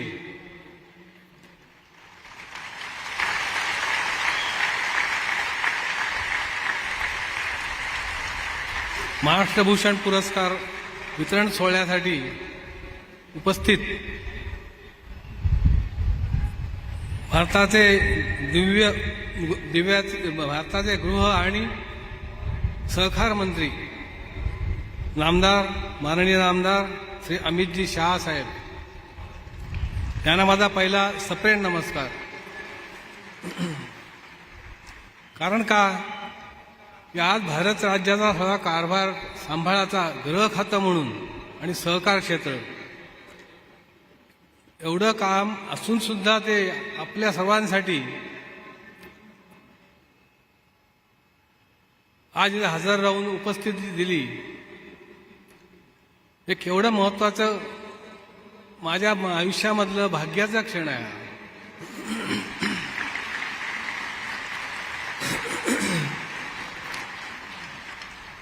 कारण का असं म्हणायचंय की हा पुरस्कार जो आहे, हा पुरस्कार हा मोठाच असतो नेहमी, तो लहान कधीच नसतो. पण तो आज कार्याची दखल घेऊन मला दिला गेला. पण कार्य श्रेष्ठ आहे, कार्याचा हा गौरव आहे. आणि नानासाहेबांनी आज जे कष्ट केले, आपण सर्वांनी जे आज कष्ट करतात आणि ह्याच्या अगोदर पण केलेले आहात, या सगळ्यांचं श्रेय आपल्या सर्वांना जातं.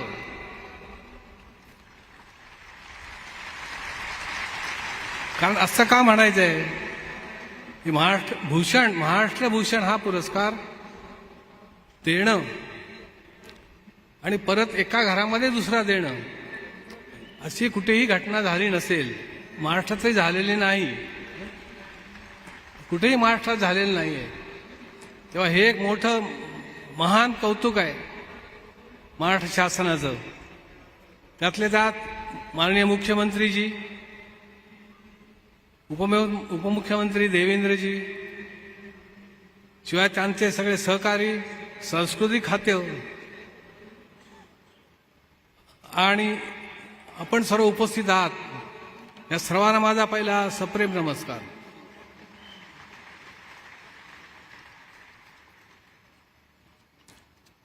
केंद्रीय पंचायत राज राज्यमंत्री श्री नामदार कपिलजी पाटील साहेब, महाराष्ट्र राज्याचे सांस्कृतिक कार्य मंत्री नामदार सुधीर मुनगंटीवारजी, महाराष्ट्र राज्याचे उत्पादन शुल्क मंत्री नामदार शंभूराजजी देसाई, महाराष्ट्र राज्याचे शिक्षण मंत्री नामदार दीपकजी केसरकर, महाराष्ट्र राज्याचे उद्योग मंत्री व रायगड जिल्ह्याचे पालकमंत्री नामदार उदय सामंतजी, महाराष्ट्र राज्याचे सार्वजनिक बांधकाम मंत्री नामदार रवींद्र चव्हाण साहेब, या सर्वांचं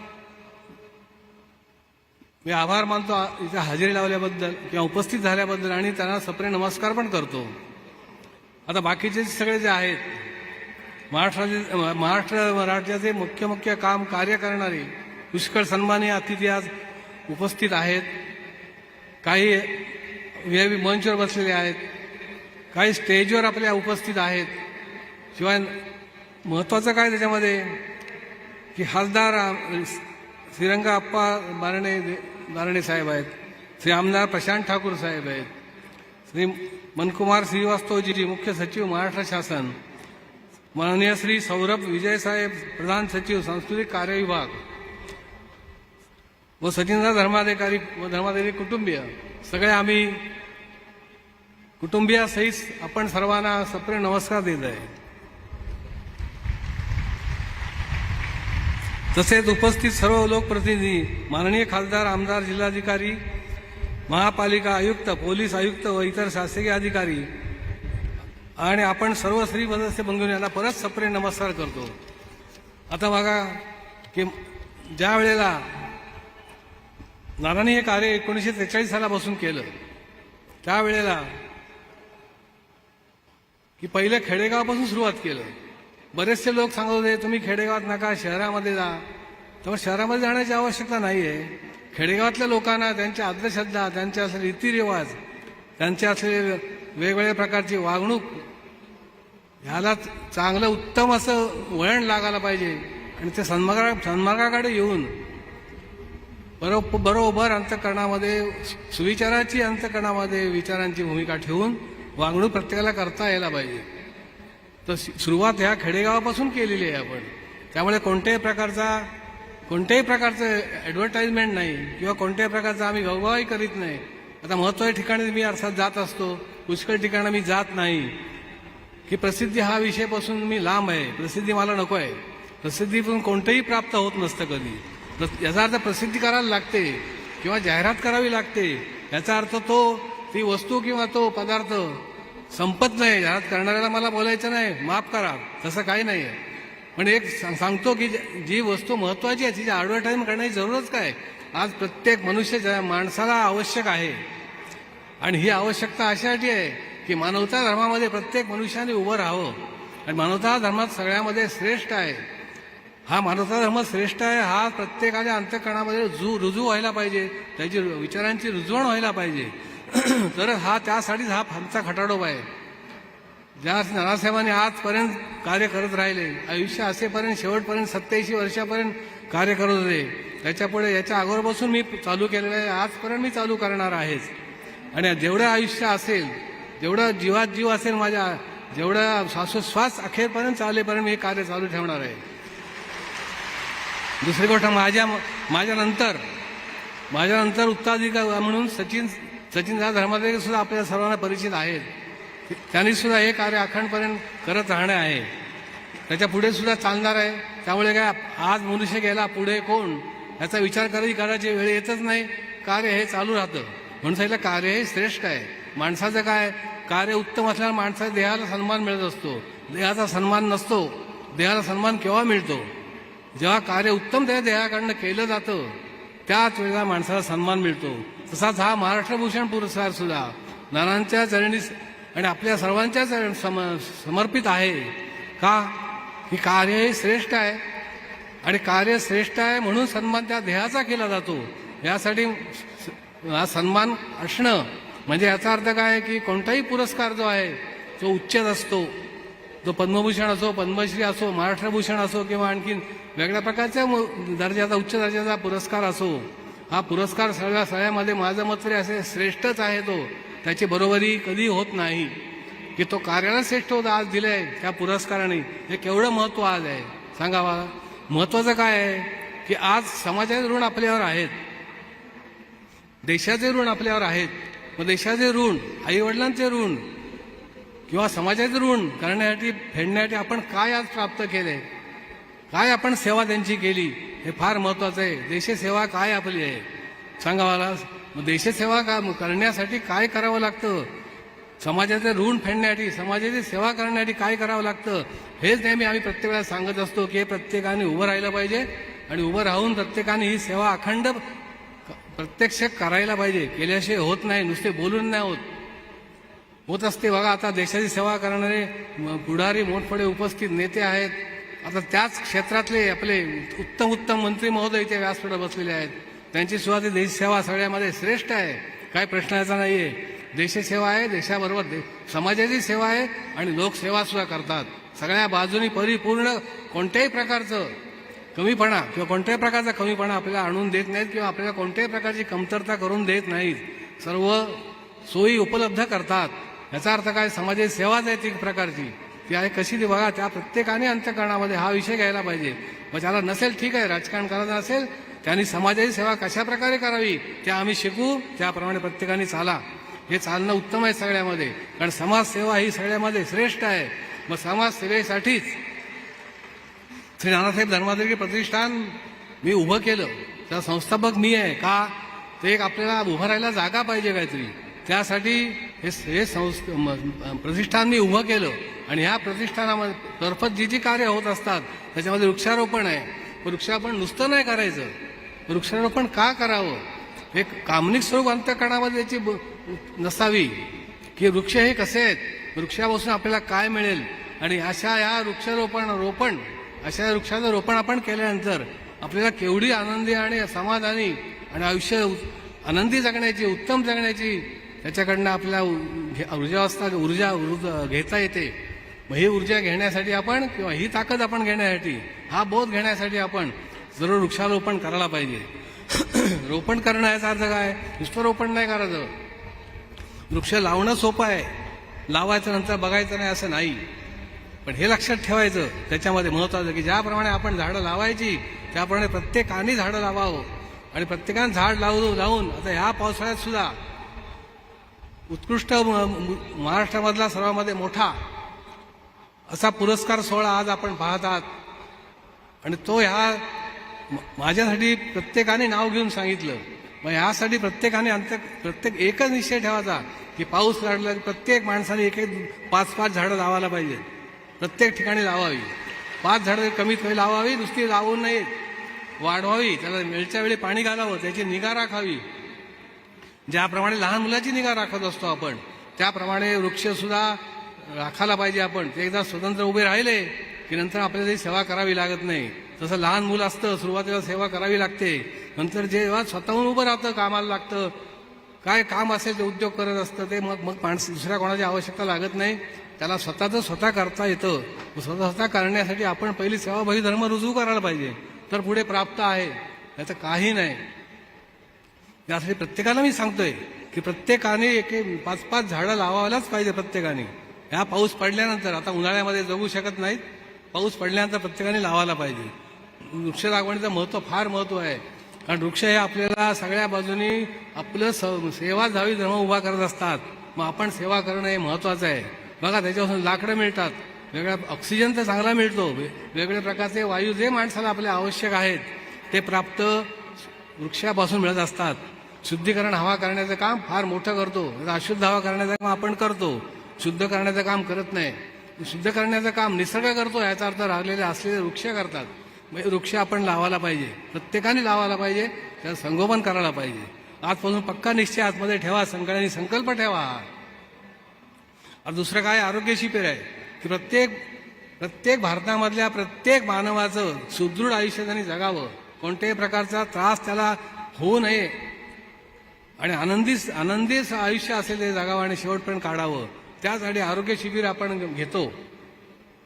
आरोग्य शिबिरामध्ये आपण काय करतो? प्रत्येकाची तपासणी करतो. त्या तपासणी करून होतं अमुक ठिकाणी जा, तुला पुढचा मार्ग मिळेल. का जे काय त्यातले तज्ज्ञ असतात, मोठमोठे डॉक्टर्स असतात, मोठमोठे हॉस्पिटल्स आहेत, ते प्रत्येकाने जावं आणि त्याचे उपाय करून घ्यावे प्रत्येकाने. का घरच्या घरी उपाय होऊ शकत नाही हा. म्हणून सगळं प्रत्येकाने आरोग्य शिबिर ह्यासाठी आहे की आरोग्य हे प्रत्येकाचं सुदृढ असावं. हीच भूमिका अंतःकरणामध्ये आमच्या आहे. त्यासाठी आम्ही प्रयत्न करतो, शेवट पण प्रयत्न करत राहणार आहोत. तिसरं काय आहे? रक्तदान शिबिर आहे. रक्तदान शिबिर सुद्धा महत्वाचं आहे की आपल्याला रक्त परिपूर्ण जन्मल्यापासून जन्माला देताना आपल्या परिपूर्ण आपल्याला दिलेलं आहे.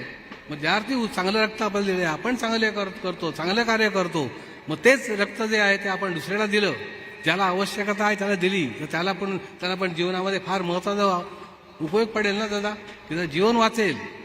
यासाठी बघा, प्रत्येकाने रक्तदान शिबिर करणं आवश्यक आहे. नुसतं नको, बहुसंख्येने करायला हवं.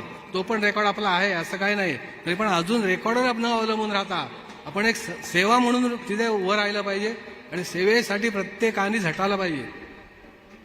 हे जर असं झालं तर सांगा मला, महान देश आहे भारत आपला, महान आहे, समृद्ध केव्हा होईल? या सगळ्या प्रकारे समाजाने सेवा रुजू करायला पाहिजे आणि सगळ्या प्रकारे समाजाची सेवा रुजू झाली सगळ्या प्रकाराने. तर त्यातला तिसरा प्रकार सांगतो मला, थॅलेसिमिया एक मोठा रोग आहे, फार मोठा आहे. त्याच्यापासून एकदा मुलाला झाला किंवा जो असतो जन्मताच असतो, पण एकदा लहान सुरुवात झाली रक्त कमी पडायला, जसं त्याचं शरीर वाढत जातं तसं शरीराप्रमाणे रक्तसुद्धा वाढावं लागतं. रक्त वाढलं नाही तर काय होतं, त्याला आजारपण येतं, आयुष्याचा सुद्धा धोका असतो. मग अशा वेळेला हा आपल्याला देण्यासाठी आपल्याकडे उत्तम सामर्थ्य दिलेलं आहे, आपल्याला ताकद दिलेली आहे, आपल्याला शक्ती दिलेली आहे. मग ती आपण थोड्याफार प्रमाणात द्यायची आहे का आपली नाहीच आहे ती, तर आपण द्यायला काय काम मागे पुढे का राहावं. त्यासाठी प्रत्येकाने ज्या वेळेला आपण शिबिर घेऊ त्या वेळेला प्रत्येकाने ते उभं राहून तिथे सेवा धर्म रुजू करावा. मी आजच सांगतो सगळ्याला, आता ते पण सुरुवात करायला लागेल. पण पुष्कळ मुलांना रक्ताची आवश्यकता असते. रक्त तयार होत नाही शरीरामध्ये, रक्तपेशी ह्या तयार होतच नाही शरीरामध्ये, ती यंत्रणाच कमी असते. मग अशा वेळेला आपण ती देऊन उभी करता आली पाहिजे. किंवा डॉक्टर लोक आहेत त्यातले मोठमोठे तज्ज्ञ आहेत, चांगले उत्तम तज्ज्ञ आहेत, मुंबईला आहेत, पुण्याला आहेत, सगळ्या बाजूने आहेत. मग त्यांच्याकडे जाऊन आपला काय असेल तर सल्ला घेऊन त्याप्रमाणे प्रत्येकाने आपण करावं. त्यासाठी जे लागणारं हे असतात, स्क्रॅप करतात तोंडातून, आणि त्यासाठी लागणारी जी आपल्याकडेच जी वस्तू आहे ती, मग ती जी आहे ती वस्तू जी आपण दुसऱ्याला देण्यासाठी का कमतरता करावी, आपण द्यायला पाहिजे. ही एक समाजसेवाच आहे. दुसरी गोष्ट म्हणजे अशी की बघा, श्रवणयंत्र वाटप पुष्कळांना ऐकायला येत नाही किंवा ऐकायला कमी येतं किंवा लहानपणापासून ऐकायला येतं पण थोडंफार ऐकायला येतं. मग त्याला कॅपॅसिटी वाढवण्यासाठी यंत्र आहे, यंत्र वाटप आहे, यंत्रवाटप आपण करायला पाहिजे. यात हे प्रतिष्ठान सगळं कार्य करत असतं. महत्वाचं काय की वाटप होणं आणि प्रत्येकाला त्या ताकदीचं यंत्र मिळणं हे फार महत्वाचं आहे. तिसरं काय, विविध सरकारी दाखले वेगवेगळ्या प्रकारचे, आता ह्याचे पुष्कळ दाखले आहेत. दाखल्यांचे काय पुष्कळ दाखले, जे दाखले आपण देतो ते त्यांना उपयोगी पडतात आयुष्यामध्ये. महत्वाचं आहे ते. सगळेच दाखले असतात, जाती जावाचं जातीवर मिळू शकतो. अर्थात सहकार्य आपल्या रेव्हेन्यू डिपार्टमेंटचं सहकार्य असतं, त्याशिवाय होऊ शकत नाही. ते आपल्याला पण सहकार्य करतात, त्यांचे सुद्धा आपण आभारच मानायला पाहिजेत. कारण त्या एका दाखल्यावर आपण कुठेही कोणत्याही प्रकारचे जे सरकारी यंत्रणा असते किंवा सरकारी जे वेगळ्या प्रकारची सुविधा ठेवलेली असते ते आपण घेऊ शकतो. ते नसेल तर घेऊ शकत नाही. मग ते आपण घ्यायला पाहिजे, प्रत्येकाने घ्यायला पाहिजे. आणि प्रत्येकाने दाखल्यासाठी झटायला पाहिजे. आणि दाखले देण्यासाठी सुद्धा एक यंत्रणा उभी आपण करून ठेवलेली आहे. ती तिथे यंत्रणा ती काम करत असते आणि ती यंत्रणेकडे आपण आपलं नाव नोंदून आपण करायला पाहिजे. ते दाखले अतिशय महत्वाचे असतात. आता पाणपोई आहे, पाणपोई सुद्धा सगळ्या प्रकारे आपण बऱ्याच ठिकाणी बांधलेले आहेत की आज आवश्यकता माणसाला पाण्याची आहे. पाणी पुष्कळ ठिकाणी नसतं किंवा पुष्कळ ठिकाणी पाणी प्यायला मिळत नाही. पाणी असतं पण ते विकत घ्यावं लागतं आपल्याला. पण विकत देण्यापेक्षा आपण विनामूल्य आपण देतो ना, देतो का नाही बघा, सहज देतो का. तर पाणपोई ठिकठिकाणी आपण बऱ्याच ठिकाणी उभ्या केलेल्या आहेत, अजून आपल्याला करायला पाहिजेत. पण सगळ्या बाजूने आपण मागे येत असतो कारण तेवढा फंड आपल्याकडे नसतो. फंडातून आपण जेवढे प्रतिष्ठानचा फंड जेवढा आहे तेवढंच आपण करत असतो, त्यात बसेल तेवढंच आपण करत असतो. आणखीन काय त्याच्यामध्ये बघा, आता बस थांबे बांधतोय आपण की पुष्कळ उन्हामध्ये पावसामध्ये पॅसेंजर उभे राहतात. पुष्कळ ठिकाणी असे आहेत, पुष्कळ ठिकाणी आपण बस थांबे पण बांधलेले आहेत आणि अजून बस थांबे बांधायला पाहिजे आपल्याला. पण आर्थिकदृष्ट्या कमकुवतपणा आपला असल्यामुळे आपण जेवढं होईल तेवढं आपण करतो, जेवढा फंड जमा असेल तेवढंच करतो. दुसरं महत्वाचं काय बघा, आणखीन मोठमोठे बंधारे आहेत, पाणी अडवा पाणी जिरवा हा शासनाचा एक मोठा उपक्रम आहे. मग तो आपण सर्व मिळून जर केला तर पाणी जिरलं जर तर बोरींना पण पाणी लागेल, आसपासच्या तलावांना पाणी राहील, ह्यातल्या विहिरींना पण पाणी येईल. केवढं महत्व आहे. मग प्रत्येकाने जिथे जिथे आवश्यक ठिकाण आहे तिथे आपण बंधारे बांधून पाणी जिरवलं पाहिजे. कारण हे जिरवणं हे महत्वाचं आहे. कारण पाणी जिरलं तर सगळ्यांना पाण्याची उपलब्धता प्राप्त होईल. कारण आम्ही आता बघा पुन्हा हे करतो, आम्ही वेगळ्या प्रकारची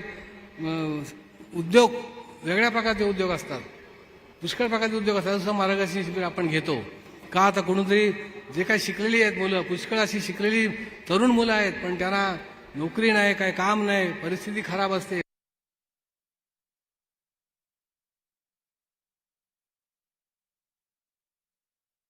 आता हरणांचा कळपच्या कळप येतो का, त्याला लागणारं जे गवत आहे ते गवत लागवड करणं आणि त्याची देखभाल करणं हे महत्वाचं काम आपण करतो. दुसरी गोष्ट म्हणजे अशी की त्याचे अनावश्यक जे गवत आहे ते खात नाहीत, मग ते काढून त्याचे साफ करून जे आवश्यक आहे तेच त्याला बरोबर शक्ती देऊन वाढवायचं काम आपण करतो. दुसरं काय बघा, स्वच्छता अभियान आहे, एवढं मोठं महान आहे स्वच्छता अभियान. ह्या स्वच्छता अभियानापासून आपल्याला आरोग्य प्राप्त होतं. आपल्या बघायला सुद्धा कसं वाटतं, छान वाटतं. त्या सगळीकडे आता पुष्कळ ठिकाणी बघतो आपण, पण काय आता आपण सुद्धा कमी पडतो ना, काय करणार, आपण अजून करायला पाहिजे आणि अजून जोर मारायला पाहिजे स्वच्छता अभियानावर. पण जोर नाही मारला तर स्वच्छ भारत होणार नाही, नुसतं बोलून नाही होणार. स्वच्छ भारत व्हायला पाहिजे. आता दुसरी गोष्ट, हे सगळं करत असताना किती महत्वाची भूमी आहे बघा. निर्माल्यापासून आपण खत बनवतो.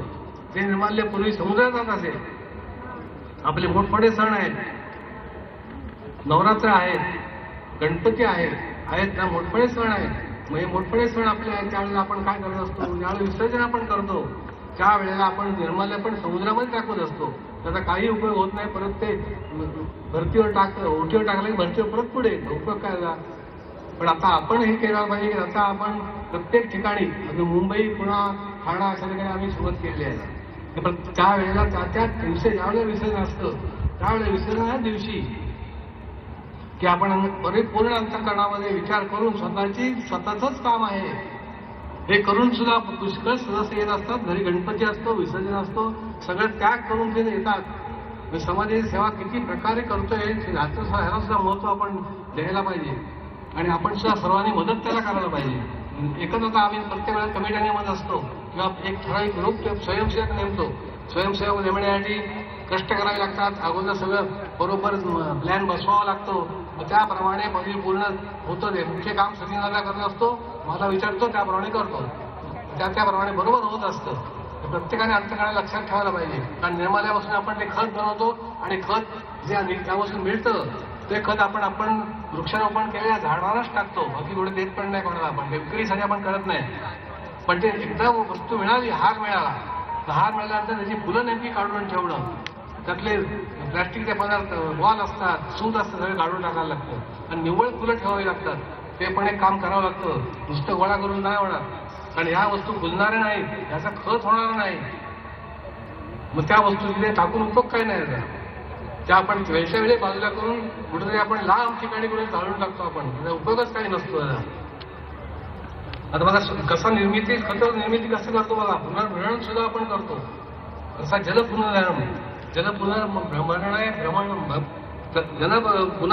आहे. आता बघा कसं आहे, पुनर्भरण कसं आहे की परत भरत राहणे, पुनर्भरण म्हणतात. परत भरत राहणे.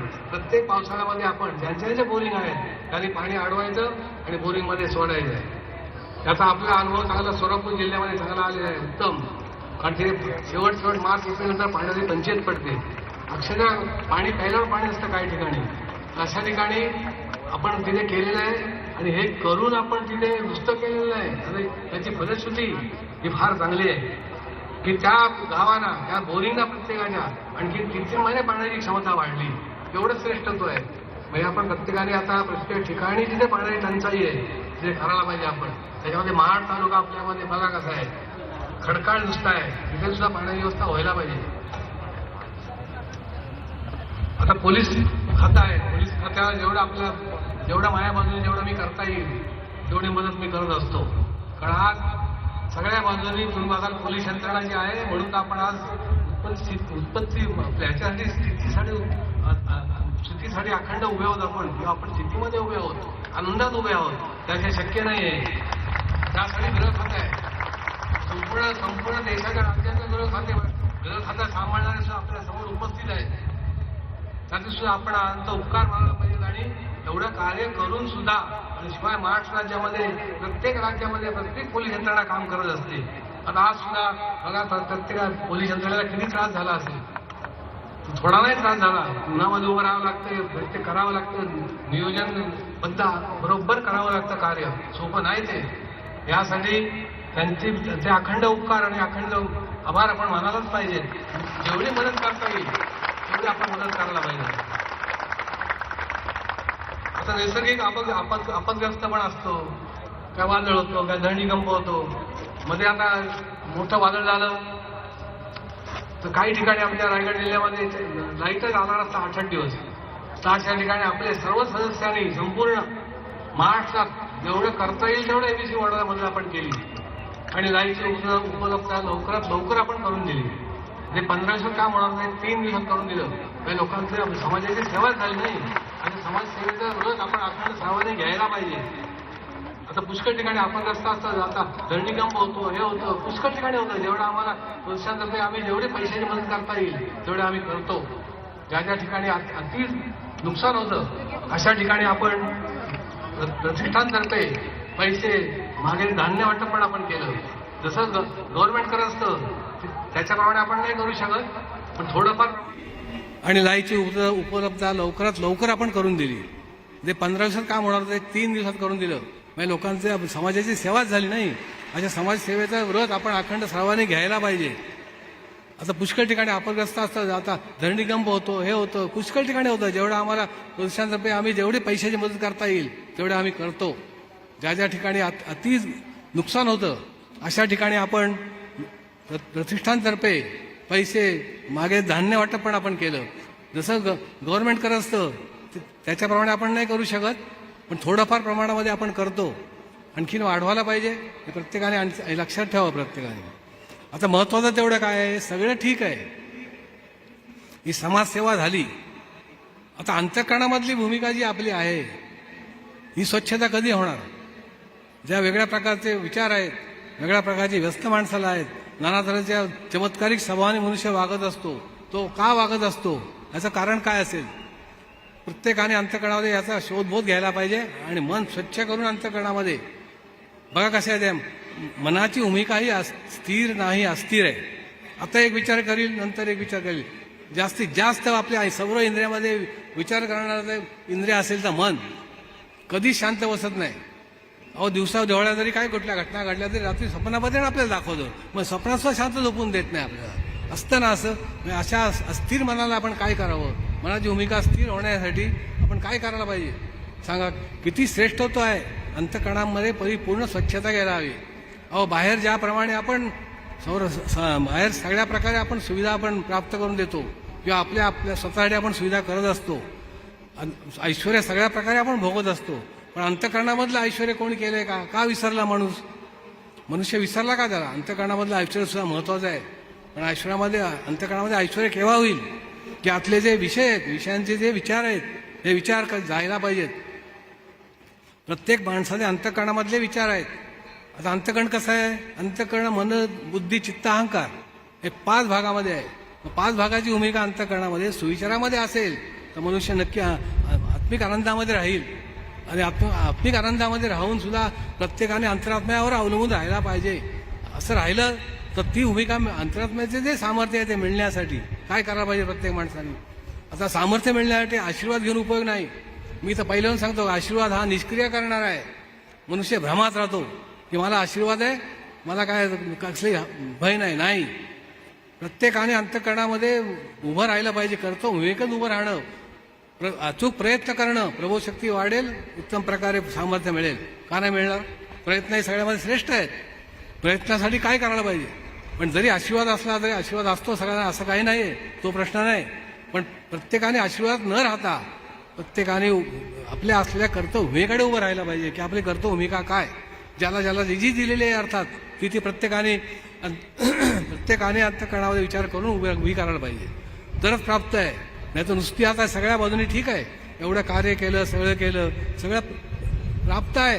आता कीर्ती सुद्धा प्राप्त झाली का नाही? जगांची कीर्ती मिळाली. आता का युरोपियन युनिव्हर्सिटीने पण सन्मान केला ना का नाही केला? भारत सरकारने सुद्धा सन्मान केला. पण ही कीर्ती आहे. पण कीर्ती अशी सहसा मिळत नसते कधी.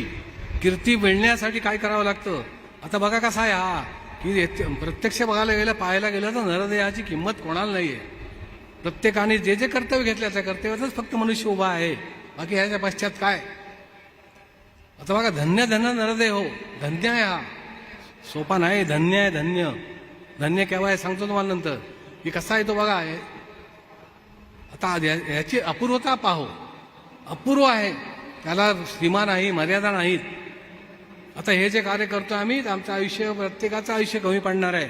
नरदेव म्हणून जन्माला आलो, पण आमचं आयुष्य आम्हाला असं वाटतं की अजून आयुष्य ह्या कार्यासाठी मिळावं नाही, पण तसं नाही. परत जरी आलो तरी आम्ही जन्माला तरी परत हेच कार्य आम्हाला मिळावं हे आम्ही अखंड आजपर्यंत सांगत असतो. का हे कार्य पुरं होणार नाही आहे. हे काम जे आहे प्रत्येक समाजसेवेचं कधीही पूर्ण होणार नाही, कधीच होणार नाही. मग त्यासाठी आपण प्रत्येकाने अपूर्वता कशी आहे ती पहा. आपलं अपूर्व म्हणून अपूर्व आपलं धरून आहे आणि जन्माला आलेला आपण आहोत. मग हा अपूर्वता आपण कशी प्राप्त करून घ्यायला पाहिजे. अपूर्व म्हणून जे काय आहे, अपूर्व कोण की पूर्वता नाही त्याला. अपूर्व कोण आहे, एकच अंतरात्मा. प्रत्येकाने आत्मनिर्भर व्हायला पाहिजे ना, तर प्राप्त आहे, नाही तर नाही. त्यासाठी बाकीचे विचार जे असतात ते बंद करायला पाहिजेत. तर अंतरात्म्यावर अवलंबून राहील. नुसतं बोलून होणार नाही. होईल का? नाही. हे लक्षात ठेवा प्रत्येकाने की नुसतं बोलून होणार नाही. आपण बोलून होत नाही. आपण प्रत्येकाने स्वतः ते करायला पाहिजे की अंतरात्म्याकडे जर आपण अंतरात्म्याकडे जर विचार मागायचे असतील, आपण अंतरात्म्याचे विचार आपल्याला असतील. आता बघा मागे आपण अभंग वाचला होता एक गुढीपाडव्या दिवशी आपण घेतलं निरूपण त्याच्यावर. बघा दिलं होतं का नाही. संतांच्या गावी परब्रह्म भांडवल. परब्रह्म भांडवल आहे. संतांच्या गावाला कुठलं भांडवल आहे? परब्रह्म भांडवल आहे. आणि संतांची भूमी आपली महाराष्ट्रभूमी आहे. आणि सगळ्या प्रकारे उत्तम आपण त्यांनी लिहिलेले महत्वाचे जे आहेत ते मनुष्य माणसासाठी लिहिलेले आहेत. मग मनुष्य माणसाने काय करायचं आहे त्याचा अभ्यास आपण प्रत्येकाने करायला पाहिजे. केल्याशिवाय पुढे प्राप्त नाही. त्याने लिहून ठेवले कशासाठी? ते देहरूपाने गेले पण प्रत्यक्ष कार्यरूपाने जिवंत आहेत. म्हणजे म्हणून कार्य श्रेष्ठ आहे. कार्य का श्रेष्ठ असतं? म्हणून मनुष्य देह हा कार्य हा जन्मापुरता घेऊन आलेला आहे. प्रत्येकाने करायला पाहिजे म्हणून धन्य आहे तो. आणि दुसरा धन्य आहे तो धन्यच आहे. परब्रह्म धन्यच आहे. अंतरात्मा धन्यच आहे. काय वेगळा नाहीच आहे. त्याच्यासारखा दुसरा कोण नाही आहे. एकच सामर्थ्य आहे त्याच्यात. त्याला पर्याय पण दुसरा नाही आहे. एक कार्य केलं दुसरा मनुष्य उभा असतो. आणि ह्याला कोणत्याही प्रकारची स्पर्धा नाही आणि त्याला पर्याय पण नाही आहे आणि स्पर्धक पण कोणी त्याचा नाही आहे. एवढा अंतरात्मा श्रेष्ठ आहे. म्हणून नेहमी बघा मोदीजी पण सांगत असतात की प्रत्येकाने आत्मनिर्भर राहावं. का याचं कारण? आत्मनिर्भर राहिलं तर माणसाला चांगले गुण येणार आहेत. अन्यथा चांगले गुण माणसाला येणार नाहीत. आत्मनिर्भर राहण्यासाठी आत्म्यावर अवलंबून राहण्यासाठी आपण वेगळ्या प्रकारचे जे विचार आहेत ते मनाला वेगळ्या प्रकारची टोचणी असते. सगळ्या प्रकारची मनाला संशयाची असते, चिंतेची असते, भीतीची असते, मान सन्मानाची असते, अभिमानाची असते. सगळे प्रकार असतात. मग सगळ्या माणसाने त्याग करायला पाहिजे. घ्यायचा आहे नरदेवाला सगळं सामर्थ्य द्यायचं आहे आणि सगळ्या प्रकारे मान सन्मान त्याला त्यांनी घ्यायचं आहे. पण अंतःकरणामध्ये एक जाणीव अंतःकरणामध्ये पाहिजे की हे जे सगळं कार्य आहे हे मनुष्य म्हणून देह करू शकत नाही.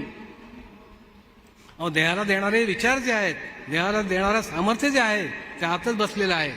हे बऱ्याच जणांना अंतःकरणामध्ये जाणीव याची नाही आहे. अर्थात प्रत्येक धर्मामध्ये प्रत्येक ह्याच्यामध्ये वेगळी नावं असतील पण सामर्थ्य शेवट एकच आहे, वेगळं नाही. नावं अनेक असतात त्याच्याप्रमाणे त्याचे नाव आहेत, ठीक आहे. पण प्रत्यक्षित जर आपण पाहायला गेलो तर अंतःकरणामध्ये सामर्थ्य सगळ्यांचे एकच आहे, वेगळं कोणतंच नाही आहे. त्यामुळे मतभेद होण्याचं कारणच नसतं आपल्याला. काय कारण आहे मतभेद होण्याचं सांगा? अंतःकरणात जाणं मनुष्य आहे आणि मनुष्यही जात आहे आणि मानवता धर्म आहे. मानवता धर्म उभं करण्यासाठी आपण हे विचार अवश्य घ्यायला पाहिजे सर्वांनी. त्यात आता बघा कसं मन आहे, मनाची भूमिका कशी असते. मन वेगळ्या प्रकारच्या अंतःकरणामध्ये टोचणी देत असतं आणि ते देत दिल्यानंतर मनुष्य बदलतो का? त्याला चांगले विचार मिळाले, नक्की चांगले त्याला मनाला चांगले संदेश जातात, तो पुढे मेंदूकडे पाठवून देतो, इंद्रिय पुढे काम करतात. हे चक्रच आहे. एकटा मेंदू काम नाही करू शकत. त्याला विचाराचे विचार द्यावे लागतात की नाही सांगा मला, तरच त्याचा प्राप्त होतो. आता शाळेमध्ये सुद्धा विद्या शिकलो आपण, शाळेमध्ये गेलो तिथे शिकलो आपण, त्याप्रमाणे तिथे नियमबंधन पाळली, सांगितलेल्या गुरुजींनी आपण आचार्याने आपण त्याचं पालन केलं ना. मग हे पालन करणं हेच महत्त्व जास्त आहे ना. या पालन करण्यामध्येच सुद्धा महत्त्वाचा आपलं सामर्थ्य उभं राहतं. त्यांनी जे काय सांगितलं ते आपण केलं, शिकलो, जे काय ऐपतीप्रमाणे आपण केलं आपल्या बुद्धीप्रमाणे, त्यात आपल्याला यश मिळालं. प्रत्येकाला यश मिळालं आहे. आता ज्याची बुद्धी प्रगल्भ आहे, उत्तम आहे, अभ्यासवृत्ती चांगली आहे, त्याला चांगल्या प्रकारे आयुष्य मिळतं. हे प्रत्येकाला दिलेलंच आहे ना. आता इथं सुद्धा मोठमोठे ऑफिसर्स लोक आहेत, आय एस ऑफिसर्स आहेत. मग ते आता प्रत्यक्षांनी कष्ट केले त्याशिवाय नाही होत. सांगा मला, स्पष्ट सांगितलं बघा कसं की सत्कीर्ती ही वाढवावी आणि अपकीर्ती ही थांबवावी. ह्यासाठी काय करायला पाहिजे हे महत्वाचं आहे. सत्कीर्ती सगळ्यांना आवड असते, वाईट कीर्तीची कोणालाही आवड नसते. मग वाईट कीर्तीची आवड नसते, मग त्यांनी काय करायला पाहिजे? त्याने आपले जे अपकीर्ती करण्याचे जे विचार आहेत ते आपण बाजूला टाकायला पाहिजे, तरच प्राप्त आहे. नाहीतर सत्कीर्ती अशी होत नसते. कीर्ती करण्यासाठी बघा कशी आहे. कीर्ती वाढवायची म्हटल्या तर सोपं नाही ते. अहो, कीर्ती वाढवण्यासाठी काय करावं लागतं सांगा मला. केवढं आपलं झटावं लागतं. आता तसं बघायला गेलं तर महत्वाचं काय आहे बघा, की कीर्ती वाढवण्यासाठी सहज प्राप्त आहे. संत वचनामध्ये सहज दिलंय. झिजल्या विण कीर्ती कैची, मान्यता नवे फुकांची. म्हणजे याचा अर्थ काय, झिजल्या विण, मेहनत कष्ट केल्याशिवाय ज्याप्रमाणे ज्याला करतो मी उभी करायची असेल. आता पुष्कळ करतो मी, प्रत्येकाच्या वेगळ्या आहेत. हे आता सांगा मला, हे जे आहे की नाही, हे केवढं मोठं महत्व ह्याला आहे. की ह्याला महत्वाचं काय आहे की कीर्तीसाठी मनुष्य झटत असतो, सत्कीर्तीसाठी झटत असतो, पण अपकीर्ती थांबवायला पाहिजे. तेव्हा प्रत्येकाने हे करायला पाहिजे. वाईट कीर्ती करण्यासाठी काय करायचं काय नाही करायचं हे प्रत्येकाने अंतःकरणामध्ये परिपूर्ण जाणून घ्यायला पाहिजे. तेव्हा आता थोडक्यात थांबवतो का की काय, आता आपला वेळ नाही आणि साहेबांना पण पुढचे प्रोग्राम असतात. आपल्याला काय नाही, आपले दिवस मोकळा आहे, पण त्यांच्या मागे उत्तम कार्य आहे. भारत मातेची सगळ्या सेवा आहे. तेव्हा आता इथेच थांबतो. जय हिंद, जय महाराष्ट्र, जय सगळे.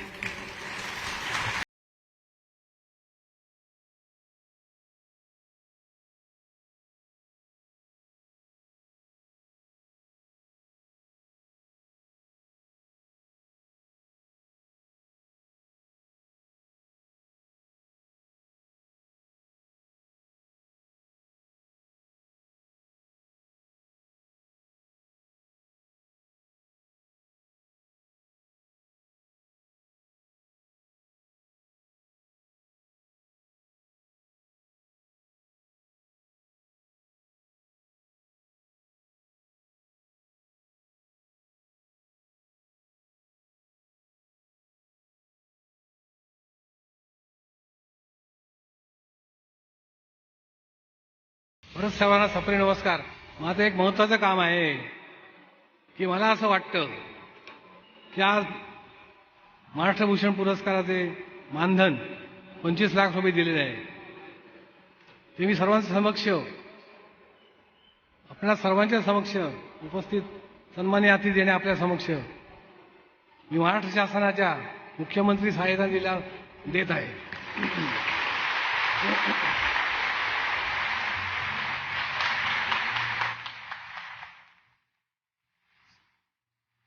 माननीय उदय सामंत आभार प्रदर्शन. महाराष्ट्र भूषण पुरस्कार ज्यांनी स्वीकारला ते आदरणीय अप्पासाहेब धर्माधिकारी यांचे मी मनपूर्वक आभार एवढ्यासाठीच मानतो की त्यांनी हा पुरस्कार स्वीकारून या पुरस्काराची उंची वाढवलेली आहे. आणि म्हणून महाराष्ट्र शासनाच्या वतीनं मी त्यांना मनापासून धन्यवाद देतो, मनापासून त्यांचे आभार मानतो. आदरणीय मुख्यमंत्री आणि उपमुख्यमंत्री यांच्या विनंतीला मान देऊन देशाचे गृहमंत्री आदरणीय अमित शहा साहेब या कार्यक्रमाला उपस्थित राहिले, त्याबद्दल शासनाच्या वतीनं त्यांचे देखील मनपूर्वक आभार मानतो. मुख्यमंत्री उपमुख्यमंत्र्यांचे देखील आभार मानतो. व्यासपीठावरच्या सर्व सन्माननीय मंत्रीगणांचे आभार मानतो. ज्या स्त्री सदस्यांनी प्रशासनाला अविरत काम करून सहकार्य केलं त्या स्त्री सदस्यांचे देखील मनापासून आभार मानतो. प्रशासनातल्या सगळ्या अधिकाऱ्यांचं, कर्मचाऱ्यांचे, ज्यांनी या कार्यक्रमासाठी मेहनत घेतली त्या सर्वांचे आभार मानतो. आणि विशेषतः लाखोच्या संख्येनं शिस्तबद्ध पद्धतीनं आलेल्या सगळ्या स्त्री सदस्यांचं शासनाच्या वतीनं मी आभार मानतो. आणि अध्यक्षांच्या वतीनं आयोजनामध्ये जे सहभागी होते ज्ञात अज्ञात त्यांचे सर्वांचेच आभार मानतो. आणि अध्यक्षांच्या वतीनं हा अतिशय ऐतिहासिक कार्यक्रम या ठिकाणी संपला असं जाहीर करतो. महाराष्ट्र भूषण पुरस्कार सोहळा जो आहे तो संपन्न झालेला आहे. आणि अर्थात यावेळी महाराष्ट्र भूषण ज्यांना प्रदान करण्यात आला ते अप्पासाहेब धर्माधिकारी यांनी या कार्याविषयाला घेऊन आपलं म्हणणं सगळ्या श्री सदस्यांसमोर मांडलेलं आहे.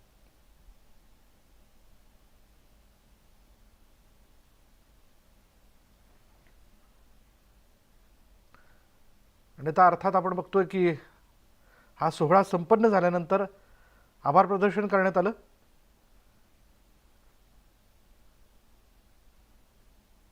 आणि यावेळी मोठ्या संख्येनं श्री सदस्य या ठिकाणी उपस्थित असल्याचं आपण बघतोय.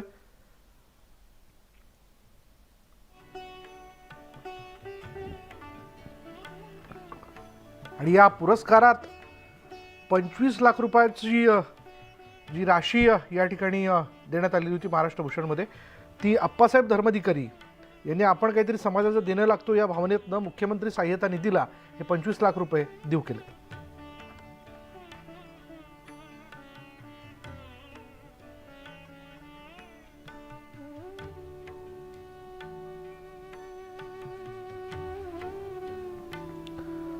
साधारण 11:15 सुरू झालेला हा कार्यक्रम आत्ता या क्षणाला संपन्न झाल्याचं आपण बघतोय.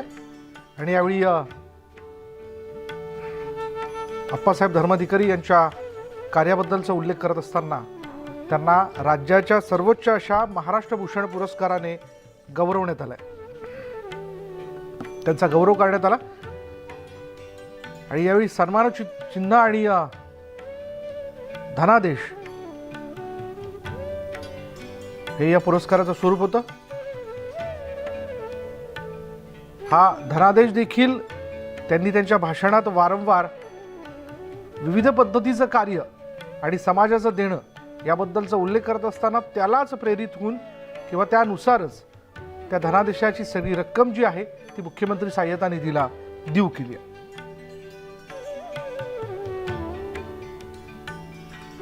यानंतर या बुलेटिनमध्ये इथेच थांबणार आहोत. पहा फक्त न्यूज 18 लोकमत.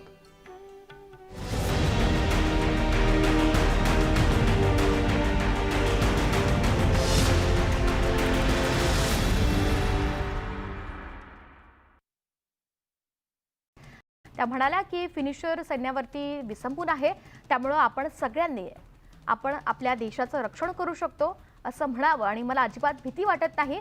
तर सुरक्षेच्या कारणास्तव शहरापासून काही किलोमीटर अंतरावरती फिनलंड देशाच्या रशियाच्या लांब सीमेवर काटेरी कुंपण सुद्धा बांधण्यात आलं.